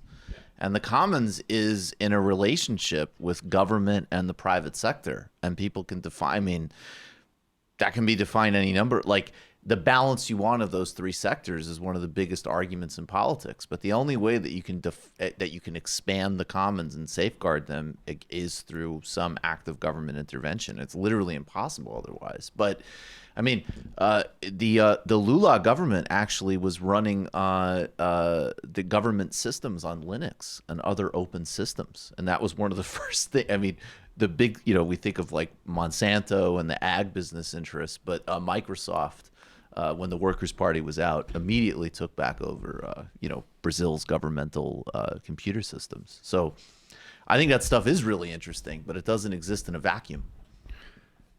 Exactly. There has to be somebody. Somebody is going to have the monopoly of force. And it's either going to be a corporation or a government or just some dude who has some money and some friends who have weapons. Exactly. I'll have one. And shut up, Greg. Maybe when you start to get into like sort of a more feudal type of situation where it's just like, roving bands of paramilitaries, there's a little bit more flexibility in terms of who has the monopoly of force. Well, and what's funny is I'm reading more into this stuff right now, where I'm looking at like the initial commons enclosures and stuff like that, and there were certainly some people who were better off in a feudal arrangement than going into the cities and working in sweatshops. But systemically, we made a transition for a reason, and we don't want to regress. We want to evolve. We want to be. In my politics, post, not pre-capitalist. All right, let's get to the some of the news today. One of which was that for the third time in the history of our nation, articles of impeachment will be introduced on the in the House. I think the Judiciary Committee will vote on it tomorrow. Here's Adam Schiff. And understand the way the Democrats did this. They had all the articles of impeachment must go through the Judiciary Committee. But there were 4 other committees that were looking into that had ongoing investigations into potentially what ultimately could be potentially impeachable offenses. It was the Intelligence Committee that came through first, essentially. The other ones, I think they may have offenses, but Nancy Pelosi doesn't want to do this. She's very, very reluctantly doing this impeachment. I think, when we were talking to Bob Kuttner today, the idea that you would introduce this USMCA on this same exact day is not a coincidence, folks. The idea that you're going to vote on it the day after you vote for articles of impeachment is not a coincidence. She was pushed into this, feels like it's an obligation, and is doing it and is trying to bury it as much as possible. Here's Adam Schiff making the announcement as to what was the catalyst for these articles of impeachment. What will they consist of? The president's misconduct is as simple and as terrible as this. President Trump solicited a foreign nation, Ukraine, to publicly announce investigations into his opponent and a baseless conspiracy theory promoted by Russia to help his re-election campaign. President Trump abused the power of his office by conditioning 2 official acts to get Ukraine to help his re-election: the release of hundreds of millions of dollars in military aid that nation desperately needed, and a White House meeting with an ally trying to fend off Russian aggression. In so doing, he undermined our national security and jeopardized the integrity of our next election. And he does so still. The evidence of the president's misconduct is overwhelming and uncontested. And how could it not be when the president's own words on July 25th, "I would like you to do us a favor, though," lays so bare his intentions, his willingness to sacrifice the national security for his own personal interests. And when the president got caught, he committed his second impeachable act: obstruction of Congress of the very ability to make sure that no one is above the law, not even the President of the United States. The evidence is every bit as strong that President Trump has obstructed Congress fully, without precedent, and without basis in law. If allowed to stand, it would decimate Congress's ability to conduct oversight of this president or any other in the future, leaving this president and those who follow to be free to be as corrupt, malfeasant, or incompetent as they would like, with no prospect of discovery or accountability. Let's take that second part first. The Congress has been anemic over the past, several decades, frankly, when it comes to the War Powers Act, when it comes to holding the president accountable. This is necessary, but insufficient in my mind. But it is the case that, we have had unprecedented obstruction. Frankly, not just with these hearings, but across the board. We forget how incredibly corrupt this administration has been. How many cabinet secretaries have had to resign in disgrace. The failure of the administration to even allow for oversight over the EPA. The failure of the administration to allow for oversight of things like the USDA, the BLS. All of these things, frankly. And if you don't address the obstruction in any way, you're just inviting basically future presidents to completely ignore a Congress. I think, again, sufficient but unnecessary. I should say necessary but insufficient. Excuse me. And Schiff lays out there, I think, a good argument as to the abuse of power as well. It's a little bit more jingoistic than I would like, but if I was to do it, I wouldn't do it in front of an American flag. I would just do it, in front of a Majority Report logo. So, what are you going to do? I learned the plugging from somewhere, everybody. There you go. Let's play these. We have two more of these clips. This is number 6. Schiff basically saying we can't wait for the courts. Now, I'm skeptical of this. I think this is Nancy Pelosi saying, I gave you impeachment, but we need to get it done now so that people forget that we did this. The fact is that you could wait another month or two for the courts. You can get the financial records. John Dean has been tweeting out regularly the idea that you can vote on the articles of impeachment and vote not to send it to the Senate yet and wait. Just start stacking these things up and send them over when you're done with the investigations, so that the articles of impeachment have already been done and you don't need to send it to the Senate. This is not what Nancy Pelosi wants. Here's Adam Schiff arguing that supposedly they can't wait. I don't know what let's play this clip. Some would argue, why don't you just wait? Why don't you just wait until you get these witnesses the White House refuses to produce? Why don't you just wait until you get the documents the White House refuses to turn over? And people should understand what that argument really means. It has taken us 8 months to get a lower court ruling that Don McGahn has no absolute right to defy Congress. 8 months for one court decision. If it takes us another 8 months to get a second court or maybe a Supreme Court decision, people need to understand that is not the end of the process. It comes back to us and we ask questions because he no longer has absolute immunity, and then he claims something else, that his answers are privileged and we have to go back to court for another 8 or 16 months. The argument, why don't you just wait, amounts to this. Why don't you just let him cheat in one more election? Why not let him cheat just one more time? Why not let him have foreign help just one more time? That is what that argument amounts to. The president's misconduct goes to the heart of whether we can conduct a free and fair election in 2020. It is bad enough for a candidate to invite foreign interference in our political process, but it is far more corrosive for a president to do so and to abuse his power to make it so. Despite everything we have uncovered, the president's misconduct continues to this day, unapologetically and right now.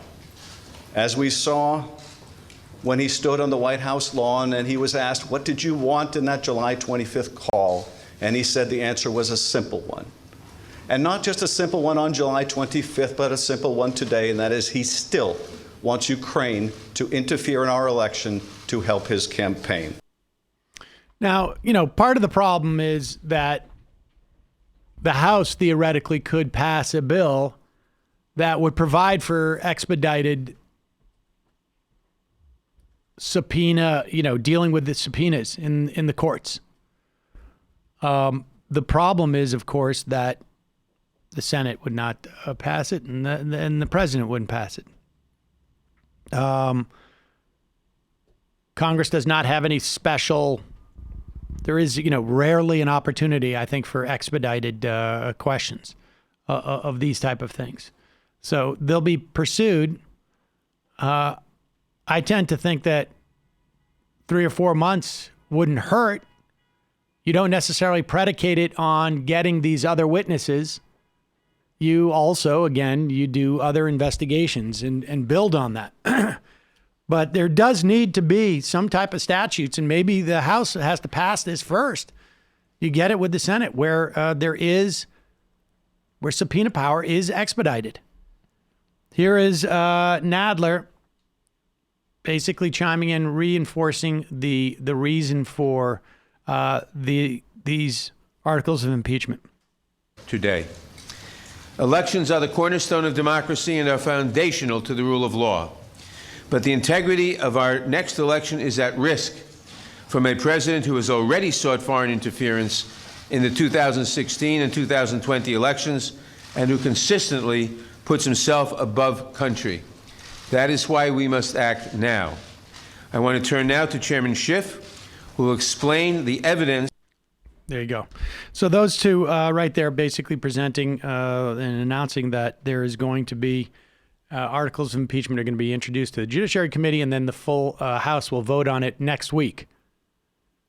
So the full House is going to vote on articles of impeachment next week, and Nancy Pelosi decides in her infinite wisdom, well, there's two problems with this. One is she desperately wants to step on impeachment. And supposedly, and I'm coming around to this this theory more and more as I think about it. Supposedly, this is about the frontline Democrats, but there's no data to support any of the assertions they're making about frontline Democrats. It is conceivable some frontline Democrats want this this new NAFTA deal, but it's less because there are people in their district who are pining away for a marginally better NAFTA. And more that they have corporate benefactors who want these things. Now, it turns out there is some union support, but it's split. Somehow they got Trumpka on board for this. Here is Nancy Pelosi declaring that the USMCA, this is the new U.S.-Mexico-Canada Accord, the new NAFTA, as it were, is some type of bipartisan victory so that they can go back and say that we're doing something. But in fact, I think it really is their way to go back to these corporations and say, time for you to open up the coffers. What do you say to those who wonder how you can say that President Trump is an existential threat to democracy on the one hand, but also work so closely with his administration to get something like this done, which is such a priority for them as well? I would say that we came a long way from what he originally proposed. And there are some people who said, why make it look like he has a victory? Well, we're declaring victory for the American worker and what is in this agreement. But we would never, not any one of us is important enough for us to hold up a trade agreement that is important for American workers because of any collateral benefit that might accrue to any one of us. Yeah. I mean, it's not stupid. It's I think there's just a different agenda going on. And the politics of this are just horrendous. The politics of Nancy Pelosi doing this are just horrendous. Here's how you do politics around something like this. Nancy Pelosi goes out there and she says, well, how do we deal with, how do I square the circle that Donald Trump is an existential threat to the country, but I've just materially increased his chances of getting reelected? I care about America and a marginally better deal than exists now for some narrow subsets of workers. Whereas if we waited a year, conceivably it'd be 10 times better. But let me show you how Republicans deal with this. They were messaging this before she even got her announcement. Here's Wilbur Ross. They wheeled this guy out, and even he gets it. Expect that we're going to see her bring it to the floor this week? Well, it'll have to be this week or very shortly thereafter if we're going to have it. I think from their point of view, the timing is quite important in that here's this devastating report about the FBI and the way they mishandled everything relating to the Trump campaign. Convenient to have some news to distract people. Yeah. Yeah. You see what he did there? He not only undercut the reasons why the Democrats passed this bill, he also added into the argument that the Inspector General report was in some way devastating or vindicated Donald Trump's claims that this was a coup. Wilbur Ross is not the only person who can leverage this as well. This guy, McCarthy, Kevin McCarthy, the minority leader in the House, he knows it's easy too. Here's Kevin McCarthy. By agreeing to the USMCA, has Nancy Pelosi done Donald Trump a favor? No, she's actually agreeing to it as she's doing her job. Waiting a year, she has weakened America. We have been in negotiations with China for how long? Would America not be stronger if we had the USMCA agreed to prior to the negotiations with China? Everyone would tell you yes. Why did we have to wait this long to have these many more jobs that are going to be created? Why did we have to wait this long to have the GDP grow? Maybe because she wanted to give as much time as possible before the next election, just to narrow that. We're less than a year away before the election, and just now USMCA came up. Yeah, she's probably very fearful that the president's going to get a lot of credit, because he deserves it, and so does Lighthizer. That's so stupid. I mean, why? If that was a strategy, then just why would you pass it? Go. Why would you? Oh yeah, we're going to save it at the maximum closeness to the election. Well, of course it's stupid. It's also stupid for Wilbur Ross to say that this is a distraction from the IG report, because the IG report completely does not say what Donald Trump wanted it to say. Exoneration.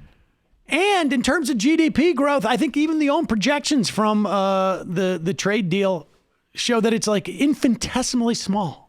It's also, well, of course, and it's also just bad politics by Nancy Pelosi. And people just talk about China in such an incredibly childish way. Like, the stakes of what our relationship with China are, that's going to define the next 100 years. Wait a second. Are you suggesting that China's now they're not freaking out because we've just signed this accord with our two neighbors to nominally increase our GDP? That's exactly what's happening. And to perhaps just slightly change the dynamic about where cars are manufactured between Canada and the U.S.?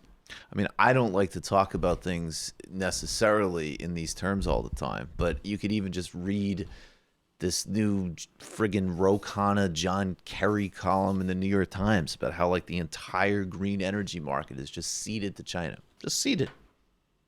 They're light years ahead of the United States, if you're even thinking about it on a competition level, versus trying to block them from developing high tech, which is apparently what most of these people are focused on. Like, China's doing 5G. That's outrageous. All right. One final note on the hearing that we heard the other day. I guess this was yesterday.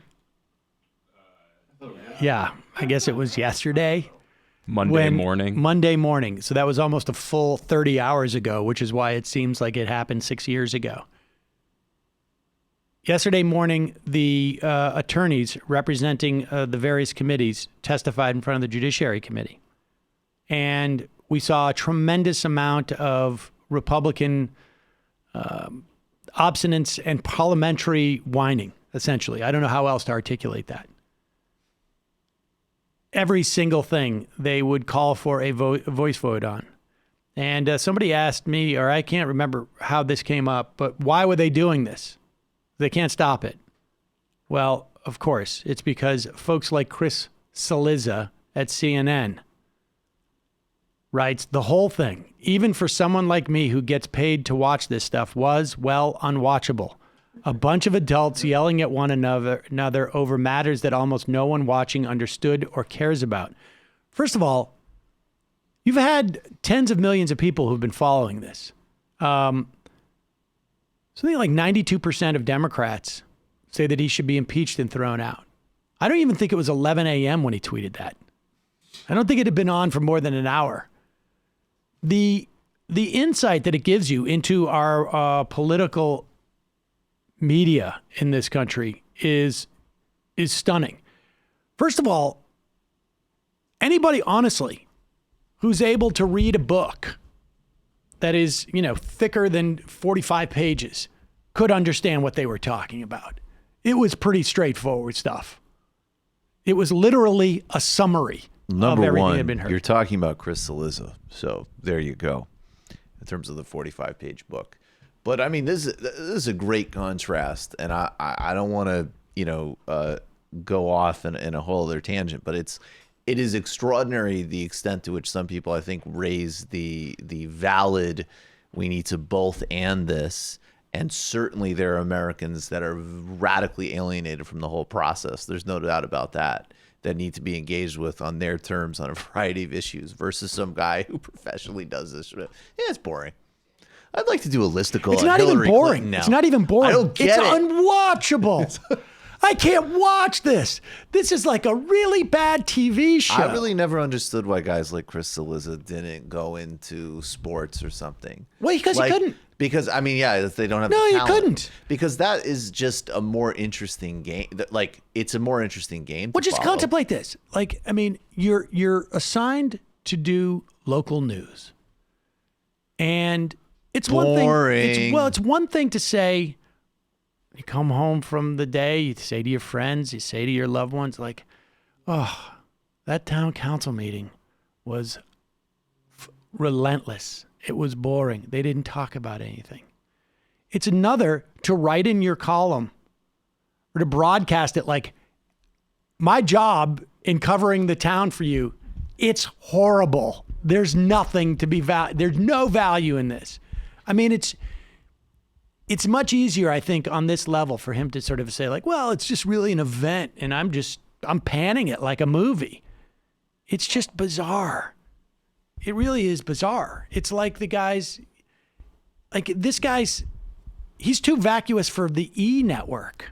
Apparently, he began his career working as a novelist. I don't know if he has any novels, but that would help a project I'm working on. But I wish someone just gave him a book deal at some point and just kept him, Well, that's the problem. off a huge platform. Didn't get the book deal. This is pretty funny. Devin Nunes. We have now, there's like a genre of politicians who don't want to be asked questions and they do really weird things, right? We had that one where the guy sort of like danced around the camera. And what was the other one? There was another one recently. Well, Andrew Young. Oh, no, excuse me. Congressman, the guy from Alaska. Don Young. Yes. Stuck his face into, well, here is Devin Nunes, who I don't know. I think he is looking to intimidate journalists because he posted, Lee Fong went to interview Devin Nunes in I guess in New York at a hotel. The Lotte New York Palace. I don't know where that is. And Lee introduces himself. He's from The Intercept. Nunes refuses it. And then later he posts his picture online on Twitter as if he's a stalker, which is basically, let the hounds out of the gate. But here is that exchange. A little bizarre.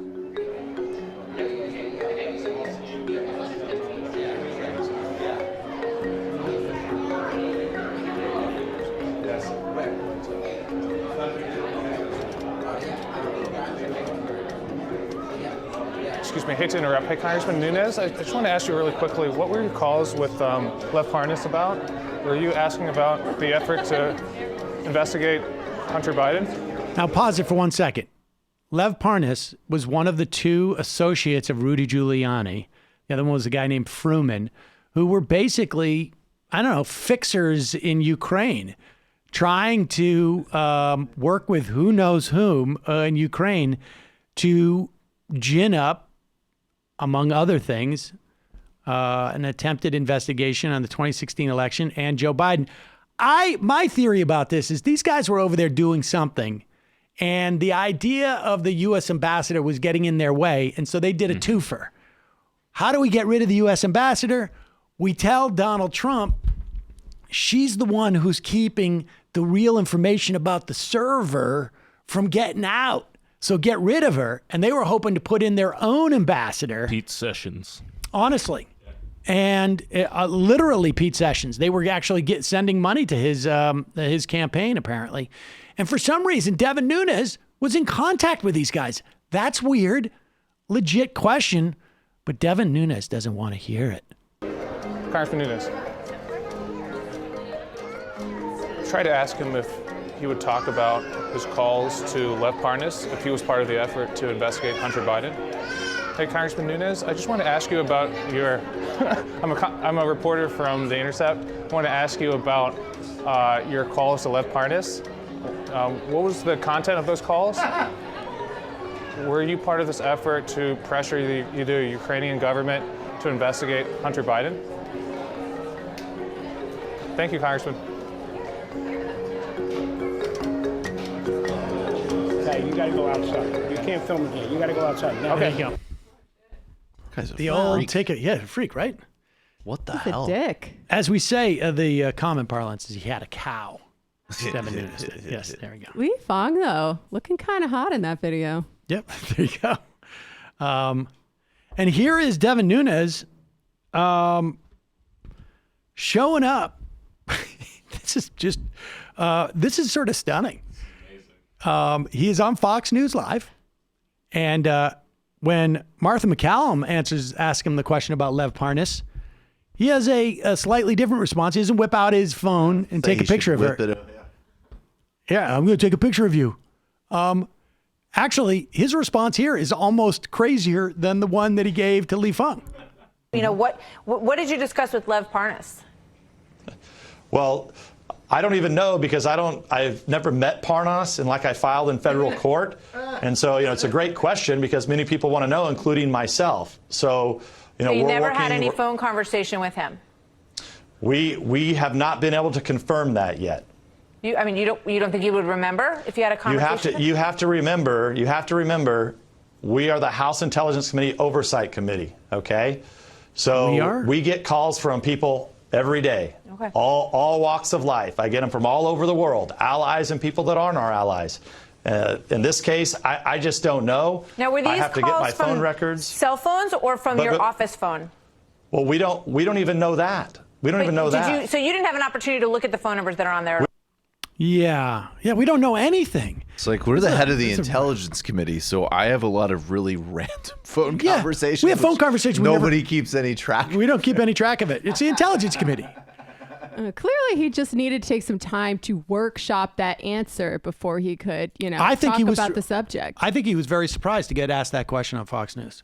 I think he was shocked. You don't think he workshopped workshopped that really good answer? I honestly think that he was like he looked like a deer in the headlight. They've been workshopping this answer for like a good week now on Fox News because you remember I think it was like Joe DeGeneva or someone was on Fox Morning and was like, maybe it was someone else calling from his phone. Oh, that was my favorite one. Was the Ocean's Greg 11 Jarrett scenario? Yeah. Greg Jarrett's like, "Oh, you don't even know where his phone was."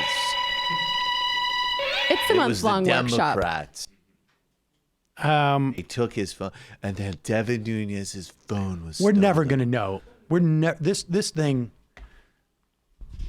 Brendan was saying to me this morning, they're going to be reading. I'm going to be in an old age home, and somebody's going to come reading the paper to me about this story. Well, they finally. What an inspiring vision. Right. A young RN who happened to be a Majority Report fan from, however long How ago. come my kids don't visit me? My kids don't visit me, but he listens to the Majority Report from the beginning. Let's play this. Hillary Clinton, I know it's a little bit old, but I just found this sort of stunning. Really? Yeah, I did. I did find this stunning. Well, also, like, Howard being such a dick. See, that's what I found stunning. I mean, Howard, I'm disappointed in. Hillary, I expect. Why do you think Howard Stern has good politics? Because he's awesome. Well, someone should remind him what Bernie did in terms of radio clearance back with Sirius XM back in the day. Didn't he allow him? Howard Stern had Bernie on at the height of the Clear Channel thing, and basically a year ago praised him too. Look, I mean, obviously, Howard Stern has never had amazing politics, and he's an Israel lunatic. But he has, I don't know. He had a little bit of a rebellious streak. This is just kind of depressing. Let's start with Nailed this. that impression. This is number 15. This is just sort of a little bit of spice to give you a sense of what was going on here. And to give you a sense of like where Howard Stern's politics are. Now, to be fair, I haven't listened to Howard Stern probably in whenever since they went on Sirius. I never had Sirius. I didn't listen to it. Even when we were on it in Air America, they didn't give you a free radio, so I was like, I'm not doing it. I'm not listening to it. I'm not gonna pay for that. Forget it. And here is Howard Stern talking about, well, this one came up too with Bernie in 2016 and Hillary Clinton. Wanted in a president. And when you were Secretary of State, Henry Kissinger said, you were like an incredible secretary. And he is the gold standard. The guy's a brilliant guy. Right. I mean, all of the work you... Yeah, there you go. That's just that snippet. Nothing like praising a war criminal. I think, I think, over the years, there's been a lot of people who have written interesting things. Hitchens had a piece that was turned into a documentary about Kissinger. Maybe that might have been the most famous one. Barry Crimmins had a great rant about Henry Kissinger that came off of his refusal to shake his hand. I read something recently, a quote from Anthony Bourdain, I think, who said that once you visit Vietnam, or Cambodia, maybe it was, it's impossible to leave there without thinking that Henry Kissinger cannot pay possibly a big enough price for what he did. There's a great, in the Hitchens book, he talks about Michael Korda, who I think was like a literary super agent, calling Kissinger in a documentary. And so the tape is rolling, and it's like in the 80s. And he makes just like a very comfortable joke about napalming Laos or something before he gets on with Kissinger. And what Hitchens really did do a very good job of showing how, on one hand, and in this case, very specifically, because it is Stern and Colbert, had Kissinger on, and Kissinger was treated like a great Mandarin by all sorts of, total bipartisan foreign policy consensus. He's like that liberals and all of the establishment across the board just decided he was some type of super genius. That just became the accepted cliche. And then in pop culture, it was like, it just added to like his joke. It was almost like, oh yeah, like Henry Kissinger, that guy's a war criminal. That's kind of exciting to have him around. Here's Bourdain on him. Once you've been to Cambodia, you'll never stop wanting to beat Henry Kissinger to death with your bare hands. You will never again be able to open a newspaper and read about that treacherous, prevaricating, murderous scumbag sitting down for a nice chat with Charlie Rose or attending some black tie affair for a new glossy magazine without choking. Witness what Henry did in Cambodia, the fruits of his genius for statesmanship. You will never understand why he's not sitting in the dock in The Hague next to Milosevic. While Henry continues to nibble nori rolls and rumaki at A-list parties, Cambodia, the neutral nation he secretly and illegally bombed, invaded, undermined, and then threw to the dogs, is still trying to raise itself up on its one remaining leg. I mean, it's not that Bourdain is some type of end authority, final authority on these things, but it's well said.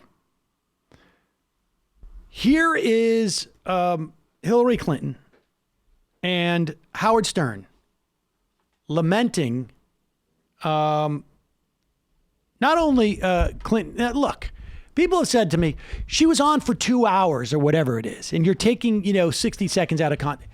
She has spent 40 years in the public limelight. All right. I mean, I'm sure there are people who have been in the public limelight for more than her, but I don't know who.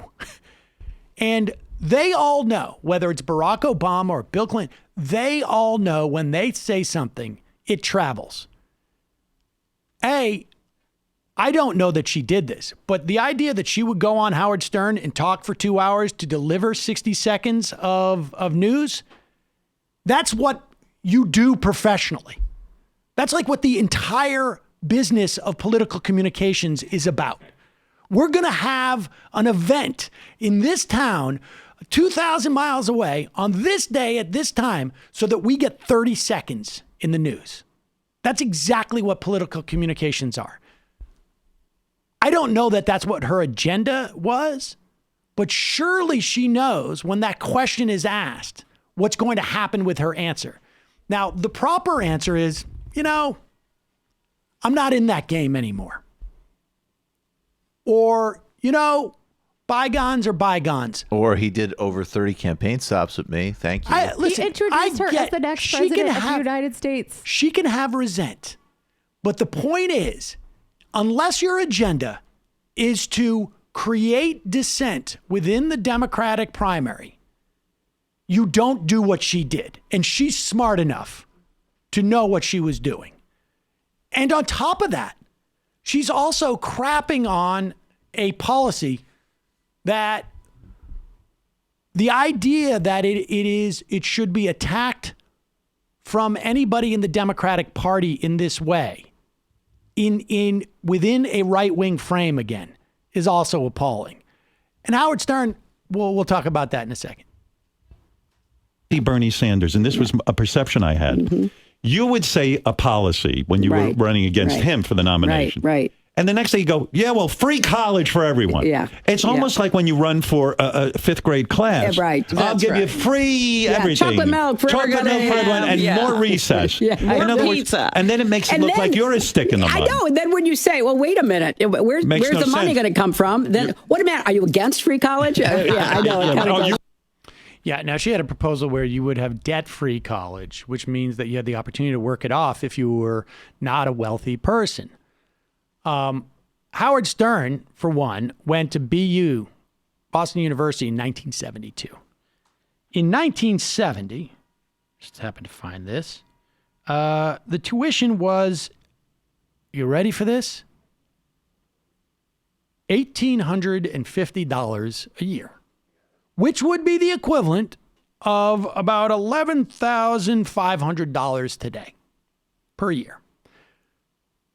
It would be equivalent to that if there wasn't rampant inflation. It is now $50,000 a year to go to BU. Old economy Howard. This type of stuff is just sort of stunning. Now, fortunately, between them worth over $1 billion. Like, just really underline that. And laughing at the idea, you can get free chocolate milk. I mean, By the way, we honestly, should have free chocolate and milk otherwise in public schools. well, I think we do have free public school. The fact is, in New yeah. York City, we do have free milk. I mean, that's such I love how they use like another sociopathic comparison. Well, but here's the other thing too. Like, she already used the pony one, so she needed another metaphor. but here's the thing. They are also equating a higher education with something that's actually sort of bad for you, right? Like, it's not just free milk, because there is free milk in the New York City public schools, incidentally, because they don't want to stigmatize people who can't afford it. But it's free chocolate milk. It's sweet. We're going to give you candy. That's what the idea of an opportunity to go to a college without having so much debt that it defines the rest of your life. That's what that is. It's candy. It's sweets. It's actually bad for you. It's indulgent. Now, I got news for you. Chelsea Clinton, she got all that candy. She never had that debt. She was able to do whatever she wanted. Howard Stern's kids, they can do whatever they want. They didn't have any college debt. I didn't have any college debt. And it freed up exactly what I wanted to do. I don't know that I would be here. And so I get the candy because my parents are rich. But other people, you can't have the candy. Well, she's operating on her austere Protestant work ethic ideology whereby struggle ennobles the poor. And people are poor because they have a weak moral character. Exactly. This is Paul Ryan stuff. This is part and parcel of the Republican Party think. And if you go back and look at some of the things she said during welfare reform, it's reflected there, obviously. I mean, it's stunning, the frame in which she uses here. You think like, yes, you know what?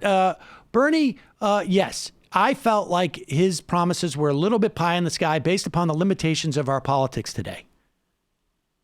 But no, actually, what you're doing is you're giving them candy. I think these are two really distinct positions, though, that it is actually worth being clear about for her and in general. I mean, and I think, and I'm not saying you haven't done this, but I think a lot of people who defend Clinton on like the liberal side of things try to do that all the time, which is the pivot of, it's not that she opposes good things, it's that she sees a different set of political limitations, right? She didn't say that. Well, Yeah, she's like, I would love to but give in terms everybody of, well, college that's and yes, but in healthcare, terms of the but I totality of can't. her career record and voting record, ideology, even her book, It Takes a Village, which I had to, dip back into and look at what people wrote about her in the 90s. I mean, what she's saying here is a pure distillation of her politics. She's not somebody who wants a more robust social safety net. She does not believe in universal provision. The big argument in the 90s was between people who wanted to turn, decimate everything, and then people like Clinton, the Clintons, who wanted to, I mean, look, gutting welfare reform is still one of the most savage, cruel things that has been done in decades. It was racist violence. And what they want beyond that is it was small micro programs to equip people who might have the capacity to rise ahead in the economy. That's what they meant when they talked about social programs. That's it. They were not talking about universals, and she doesn't believe in that. And that's why she, not only did she support welfare reform in the 90s, she voted for re-ups when she was in the Senate. Like, that's her politics. But she showed her whole ass here because she couldn't even pretend for like 10 seconds that she really would like to do these things if only it were politically possible. Like, she couldn't wait 10 seconds before she turned around and mocked it in a really contemptuous way. I mean, it's the nature of that mocking. It's the idea of like, that this is candy. These are sweets. These are things undeserved. I think that's really, that is the most telling part about that. But you know what? I think we maybe need to watch the part where she rides the Sibian to really understand her comments in context. No. It's sort of gross. All right, lastly, here's a little palate cleanser for you. So I think we played the clip of Bernie Sanders in Nevada. I don't know if this a couple of weeks ago or a month ago. I have no idea. And there was a vet that came and spoke at Bernie's rally. He was asking, people to talk about their experiences with healthcare. And he basically told Sanders, I'm suicidal. I can't afford my healthcare. It's been taken from me. And I don't know what I'm going to do. And I guess it was September. It was almost 3 months ago. I mean, literally, if you had said to me it was a week ago or 6 months ago, I would have said, okay. Well, apparently, Sanders returned to Carson City, Nevada. And that guy, his name is John Weigel. No relation to Dave Weigel, showed up. And this was and you got Dave Weigel's, it's his relative. And the whole thing was a setup. It's this is a pretty emotional moment. I watched this and I have to say that, like, watch this. Thank you, Bernie. Because of your support, Senators Cortez and Masto and Jackie Rosen got involved and straightened out my bills with TRICARE. And I was retroactively reinstated, and I only had to pay the $29.50 a month from when they canceled my insurance without my knowledge. So thank you for rescuing me. And I have this to give you. This.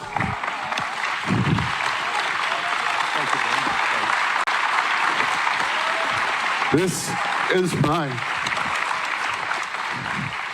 leather flight jacket that I earned in Naval Air Crew Candidate School exactly 25 years ago in December '84. I graduated, I think it was January 11th, 1985. So it's exactly 25 years when I went through the doorsteps of that school where they just recently had a tragedy. They send all the enlisted and officers for flight training there, and I became a search and rescue corpsman and I served at NAS Lemoore Search and Rescue and saved dozens of lives while stationed there. And as a corpsman, in 20 years of service, I saved many more in my routine jobs and things like this. I want you to have that. That's my original issue flight jacket and a flight patch.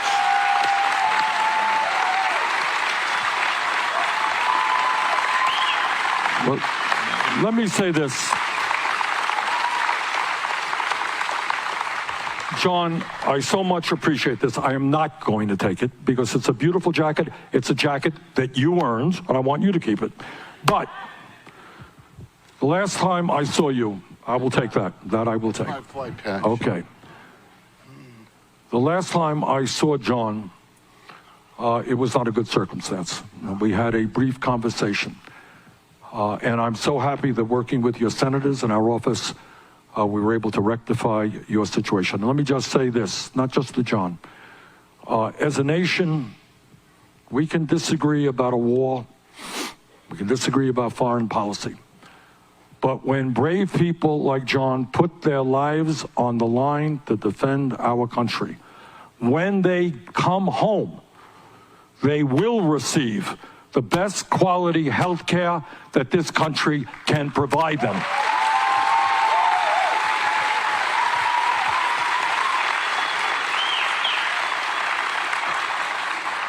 And they will not have to go deeply in debt or be harassed by bill collectors for some stupid bureaucratic reason.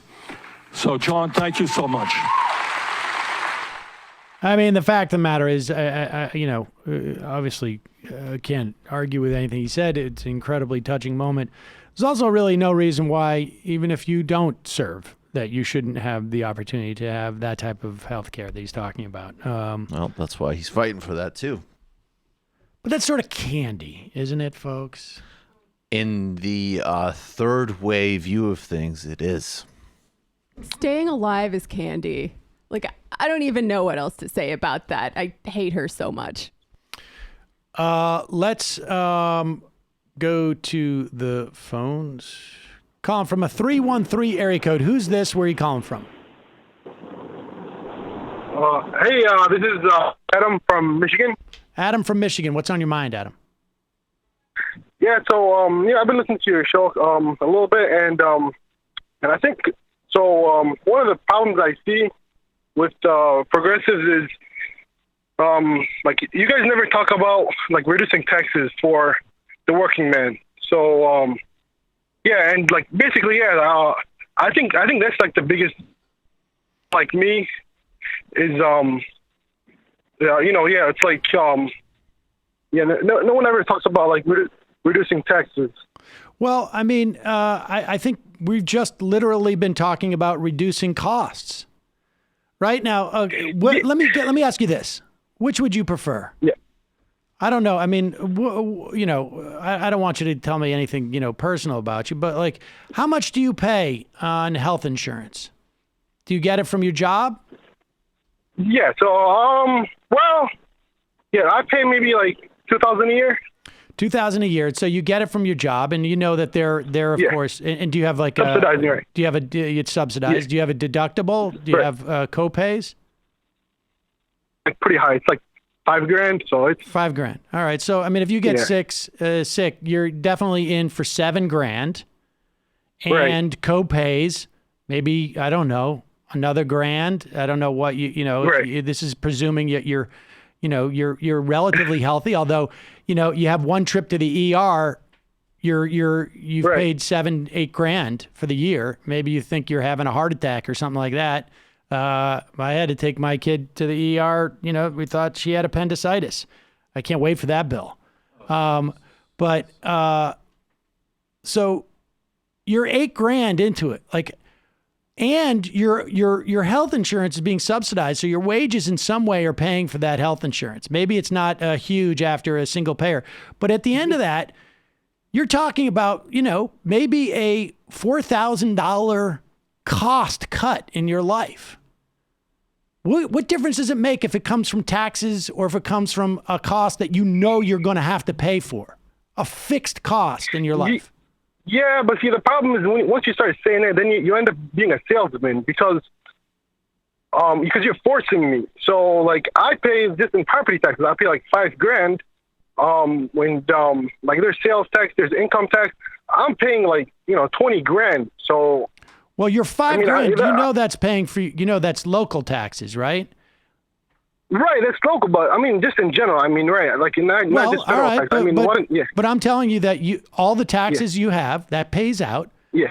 And now I'm telling you, single payer health coverage, you're gonna get because your healthcare. Have you ever had no healthcare? Yeah. I've actually had. I've actually had no healthcare pretty much all my life until I just got this job. And why did you want healthcare? It was pretty cheap, and I was like, why not? So now, would you rather not have health care? I mean, I guess to a certain extent, like you could save $2,000 and you would have no health care. I mean, I've done it before, so yeah. I mean, that's my point. Is like it's well, freedom, my point so. is that you obviously know why you need health care. That's why you're paying $2,000 for it. Right. I mean, it's not that expensive right now. For me. Right. Honestly, like I actually next year I'm probably not gonna use it because it's if I'm gonna be in $7,000. How are you paying? So let me ask you this: how if you've had no job, or is it just the jobs you've had? So you've obviously you own your own home, right? And it must be in a fairly wealthy area for your taxes to be, or it must be. No. Michigan property taxes are pretty high, so you don't have to be really wealthy. And do you have? Are there good schools there? Is that why your home is valuable?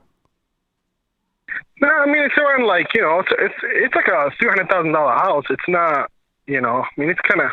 I mean for Michigan it's pretty good. Yeah, I guess for Michigan it's pretty good. Yeah, the schools are good. That's probably why there's value to that house. I mean, if you think that your property taxes are not getting you, value, but my point is that you're going to need more health insurance. You obviously think it's worth at least $2,000 plus, the potential of your health costs being. So you're going to get that $2,000 back. It's going to be a cut. No, but see, the problem is I look at it as a package. Like, What do you mean you look at it as a package? Do you do what is your job? What kind of job do you do? Like, do you work with numbers at all? So I'm a programmer. Okay, so you're a programmer, and you don't have the math skills to look at and say like I'm paying $2,000 here. Yeah. If I'm not paying it over here and I'm paying it over here, and if I had that expense taken away, that's like a savings. No, because see, I think this is your kind of like it's a different mindset. I'm looking as a whole. Like I don't. Yeah, I'm looking as a whole too. If you're paying out for fixed costs today, whatever it is, your taxes are $10,000, let's say, all in. Yes. And no, my taxes like they're like 15,000 almost. Okay, 15,000, and 2,000 is health insurance. If that's $17,000 in your fixed costs, all right? Maybe we can add on car payments, but you get the idea. Yeah. You get the idea. Yeah. And if I take away $2,000, and I don't tell you where I'm taking that expense away from, are you gonna save $2,000? Well, I mean, first of all, I haven't got sick, so I'm not saving nothing. That's the first problem. Excuse me. You just told me you're paying $2,000 a year in health insurance. Yeah, no, I mean that's right now, but that's my point with the government. Once you get it in there, it's gonna be on the books that I'm forced. What? So it's not about saving money. It's just that you don't like to be forced to do things. Well, okay, so like let me ask you a question. Does your employer make you come into work? No. You don't have to go into work. Does your employer make you do anything? You work from home? Sorry, can you repeat that? Where do you go into an office? Yeah, I go into an office. Yeah, they don't force it. I mean, yeah, I have to go to work. I mean, if I want to get paid. You have to go to. You're forced. You're forced to go to work. Not really. No, not really. I mean, it's an option. I've jumped through between other jobs. I mean, you don't have to pay those $5,000 in taxes. You didn't know that there was a tax burden when you bought that house? No, I know, but that's my point. My point is in general. My point is that you decide, okay, I'm allowing my employer to force me to go to work because I want that job. But when you bought that house, it's not like the taxes were a surprise. You're not forced to pay those taxes. Sell your house. You don't have to pay property taxes. So, and then what do you want me to live? You want me to live on the streets? No, you can rent. You wouldn't have to pay any property taxes. Yeah, but when you rent, it's the same thing. I mean, you're just paying, you're just paying the landlord who ends up paying the city. You're forced to pay your landlord. So what's the point? You're forced to pay your landlord. I'm just asking, like, how is it that you can survive when all around you you're being forced to do all these things? Is there a seatbelt law in Michigan? Huh? Is there a seatbelt law in Michigan? Is there what kind of law? A law that you got to wear your seatbelt in the car. Yeah, there's a seatbelt law. They force you to do that, huh? God. I mean, also, like, dude, I don't know how you handle it, frankly. Honestly. No, I mean, look, here's my point. Here's what I'm telling you. What I'm telling you, Yeah. I'm paying taxes. I'm paying $15,000. Maybe to you, it's not a lot of money. To me, if I can save that money, of course, it's a lot of money. I can. Huh? Of course, it's a lot of money. Do you know how much I pay in health insurance? My point is, so my point is, look, it's a lot of money, and you guys never talk about reducing taxes. It's all about, I need health care. It's no. It's all about programs. saving people's money, saving people's decommodifying things that they don't have to buy that they need in their daily life. Well, also, progressives do argue for a more progressive tax system, right? Like, lots of progressives would argue to tax. I mean, like, why can't you say the wealthy and corporations at a higher rate than regular working class people? That never happens. That never happens. We argue to tax wealth rather than wages and sales taxes, which tend to be regressive. Like, we are arguing for a more progressive tax system that helps the working class out. Yeah, but it never works. I mean, like, that's my point. You guys talk about taxing the rich. Why don't you just say, hey, and that's the problem. Like, you guys tell the rich they're not going to pay taxes, and then you increase it on us. What? Why don't you just say, all right, lower First of all, who's increasing taxes on you? You realize you're paying the lowest tax rates that have been paid. Now, in terms of actual tax rates, taxes are as low as they've ever been. Okay? Yeah, it's still pretty high to me. I mean, it's still pretty high. They can. Well, why don't you move to Somalia? You pay no taxes. Yeah, okay. So you're a dictator. Then you're a dictator. You basically building a country. It's your way or the highway. Huh? Is that what it is? It's your way or the highway. It's either I pay. Speaking of the highway. Speaking of the highway. In Michigan. What do you think paid for that? Paying for what? The highway? Yeah, you got tolls. Yeah, it's my gas tax. I'm paying for that. I'm paying for that. Oh, you are? Just you? Of course, I'm paying for that. Just you? What do you mean, just me? How much do you pay in gas tax? Do you know how much a road costs to build? Yeah, it's nothing. Dude, it's nothing you're not being forced for any of it. It's not my way or the highway.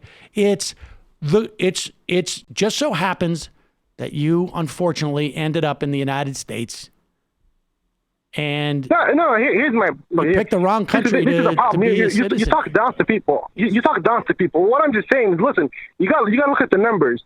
All right, there's inefficiencies, and that's my point. Lowering tax, there's inefficiencies, and like, what do you think? You think we're the only people in the world that have roads? They have roads in Somalia too.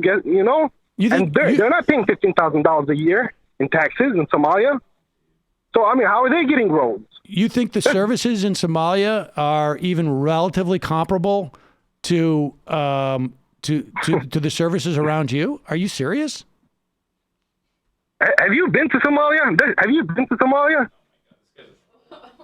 Are you now he's just not like that. Yeah, exactly. That's the point. You haven't. It's not as bad as you. What do you think? You think it's like owned? Like people just dying on the road. No, like there's roads. There's there's corruption. That's right. And that's Somalia's my point. building itself. Do you go to Somalia regularly, sir? There's corruption. Do you go to Somalia regularly, sir? Yeah, I've been there. Okay. Yeah, I've been there. Tell us about the Where services. where in were Somalia. you? Huh? What airport did you What's fly up? into? Mogadishu. What's the name of the Mogadishu airport? No, I believe, I yeah, believe you've been there. Huh? Did you go outside of Mogadishu? Yeah, I mean, yeah, it was only a couple of days. I didn't stay there much, but I've been there. Well, you know I've what, been to the dude? Middle East. I've been to Nobody's. Why don't you live there? If the taxes are so much lower and that's what's important to you, you should live there. So okay, so you're the same thing as Trump then. So you're the same thing. So I mean, that's my point. Definitely, yes, exactly. He's not as funny as Trump, sir. Why not? So we don't want you here. You don't listen. You know you don't like my I'm views. happy to have you here. You just got to pay your dues, like everybody else. Huh? You got to pay your dues like everybody else. Nah, it's too much. I mean, yeah, like that's my point. It's too much. You still have You still have free will. Still have free will. No, everybody in the world has free will. I mean, it's not the only place in the world. You know, that's my point. For the amount of money we make, you've had a lot of points.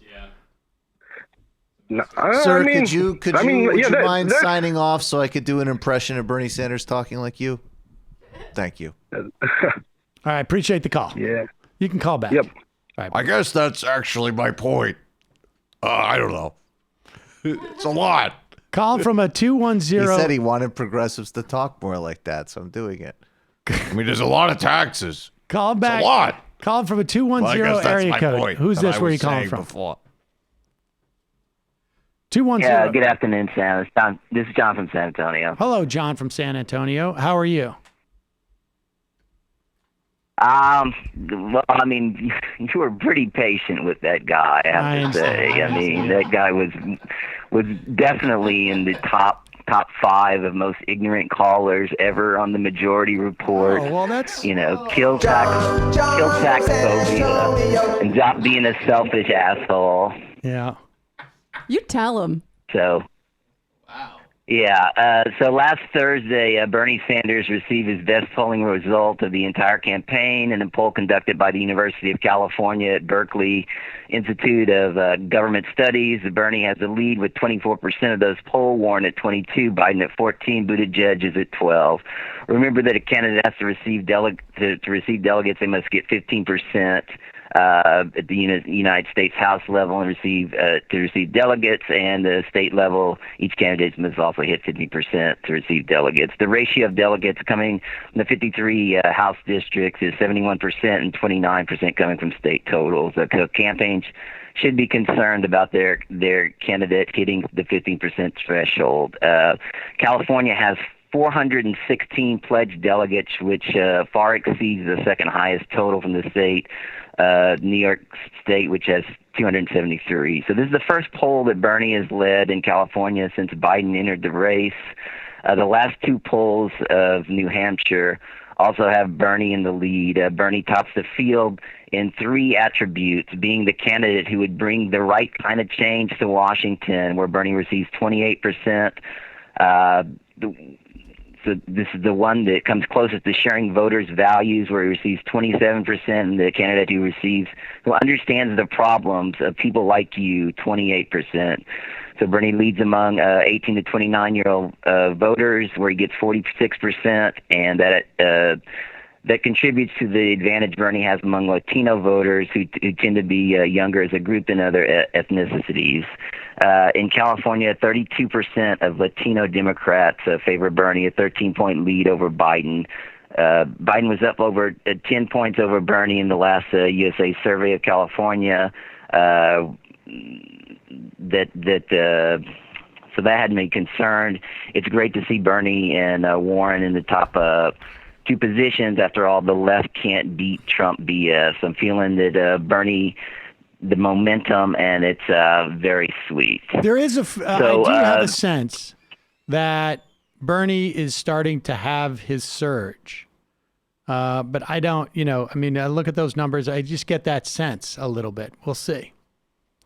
And then, definitely. I mean, what is going to happen though is that we have 2 months before the election, a little bit less now, and I imagine January is going to be a very rough month for, I think, what we've seen with Buttigieg come out. I think we're going to start to see some people dump some of their oppo. I don't know what that will be, but that would be my guess.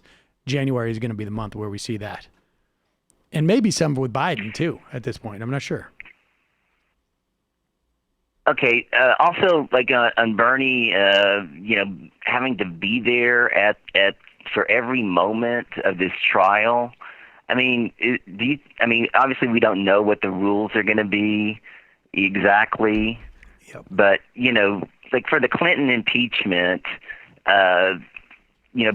before they got the first rules that came out, I mean, you don't really have to be there. I mean, they didn't even take questions from senators. I mean, they were submitted in a written form.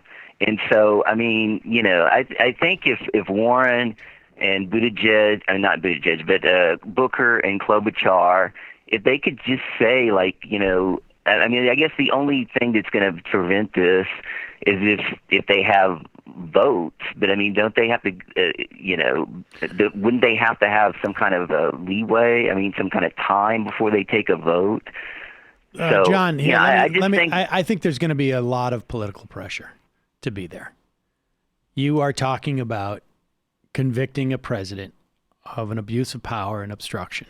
You're telling me you're not going to be there? How can you vote? Well, I mean, I'm saying everything is going to be on C-SPAN. It's. I mean, I analogize it to a sporting event. You don't have to be at the sporting event. You're not going to be asking questions. If I was you Pete can campaign Buttigieg, for 8 hours. If I was Pete Buttigieg, I mean, I think it's possible what you're saying, but if I was Pete Buttigieg, I would say,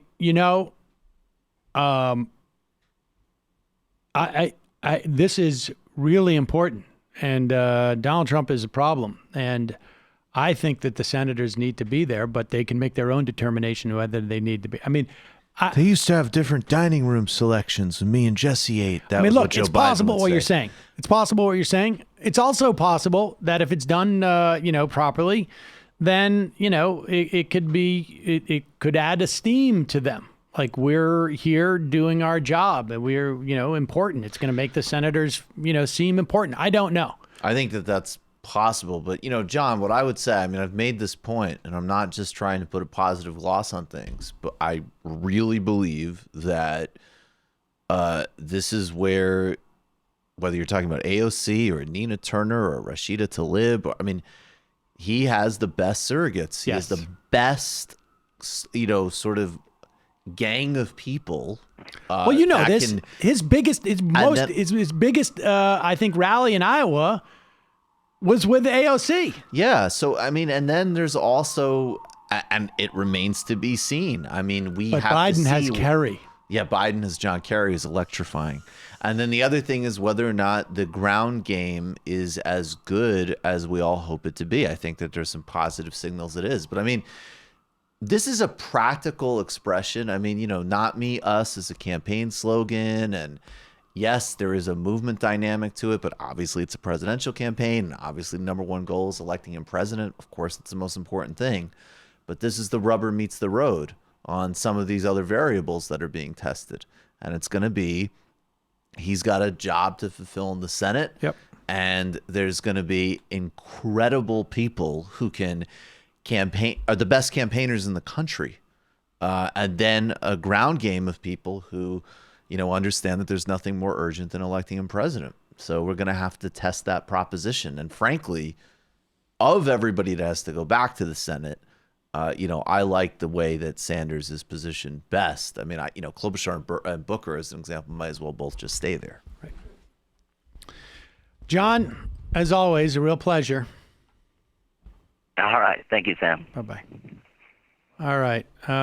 You work your ass off for a good, satisfactory John answer. He doesn't even include you in a thank you. Nope.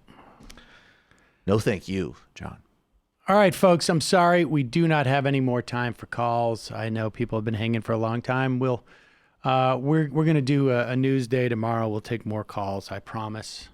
Apologies, ladies and gentlemen. But I will do some IMs and then we'll get out of here.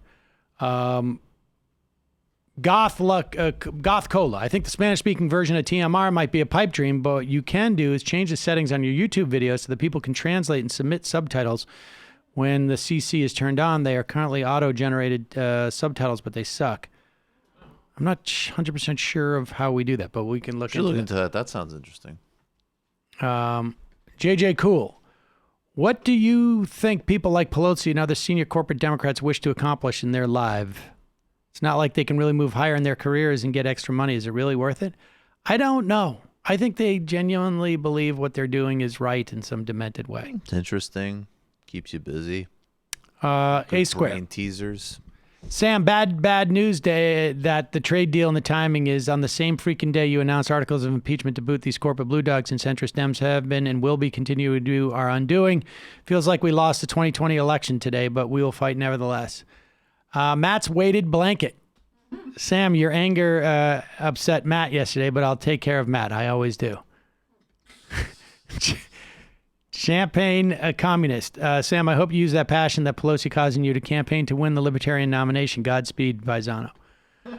Louisiana leftist. I'm sure that you all shared a joint like the Fun Half song. You guys will be fine. My first thought was, oh, Dad is mad. Love you guys. Tension didn't arise occasionally. It wouldn't be real. Trump's bloody okay. How can Virginians pressure Governor Blackface and squishy Dems to repeal anti-union laws like right to work? Organize there. Connecticut Comrade, breaking legal update. Exxon defeats New York fraud claims in landmark climate trial. Shoot. A New York State court judge on Tuesday cleared ExxonMobil of accusations it deceived investors about climate change related to. Also, let me know if you want more legal updates, as I have a number of legal news subscriptions through work. Damn. Michael, if you're interested, check out in the comments, check out Illinois Central Railroad versus Illinois landmark case in concerning the public trust doctrine. Oh, that sounds interesting. Tomcat. Hi, guys. Just another message for all UK listeners to get as involved as you can for the last week before the election. I've been text banking with Momentum and going canvassing in various marginal seats. Feels good to be politically active. I'm feeling optimistic about this election. Please get involved. Check out Momentum. See how you can help get Labor in power. Save Folks, yourselves. super important. Vote Labor.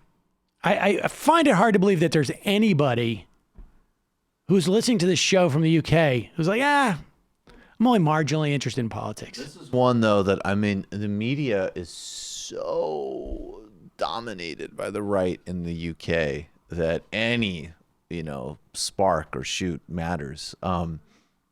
It's incredibly important. And you can also phone bank if you live in the U.S. You can phone bank from anywhere. I'd really like to look at some studies about that, because as much as I love the ethos of global phone banking, I've always wondered if that pisses people off. Foreign interference. Why do you have such a funny accent? Why are you calling me? Honestly, I really wonder, does that help or hurt? You sound like you're from Massachusetts. Why are you calling me? Dude, why aren't you voting for Corbyn? Why are you being a frickin' loser and reading the Telegraph? Oh, Americans are cool and everybody loves us. That's what I hear. I'm talking vice for any scenario. I mean, it's heartbreaking, but I've heard people from I'm gonna call from Paris for Bernie. I'm like, probably might want to do that. Local pizza historian, quick aside on healthcare. 45,000 Americans die every year due to lack of access to healthcare, usually by cost and putting things off. I bring up my cancer story as an example a lot on your show, as it illustrates many of our healthcare failures and applies it here. I was so afraid of the cost going to the doctor for nearly a year because it wasn't that bad. When I finally did it with stage 4 lymphoma, cost wasn't an issue, but maybe I would have been caught. The pain was so bad I couldn't walk anymore. Jeez. PDX, Tony, I got 5 more of these. You guys should remind listeners about Greg's special status as a caller non grata. We need to get that meme thing. That drop is amazing. H-Dub. Wait, is this actually Greg? Never take Greg at his work, LOL. His word. Michael's Tinder profile. Greg, in 100 years, we'll both be dead. Open source libertarian. Can you eviscerate Joe Biden for his dumbass comment on a strong GOP being necessary? Thanks, bye. I will. And tomorrow maybe we'll do that. Well, that's quite a statement. The ghost. Andrew Cuomo politics. The ghost in the ultra-secure server. The waves from corporate Democrats thrashing around against progress converge with the vestigial ripples of corporate unionism to produce political malpractice. Makes you want to holler and throw up both your hands. And the final IM of the day, Eric Ryberg, Kevin McAllister has one brain cell, and it's home alone. See you tomorrow. It might take all the strength I got to get to where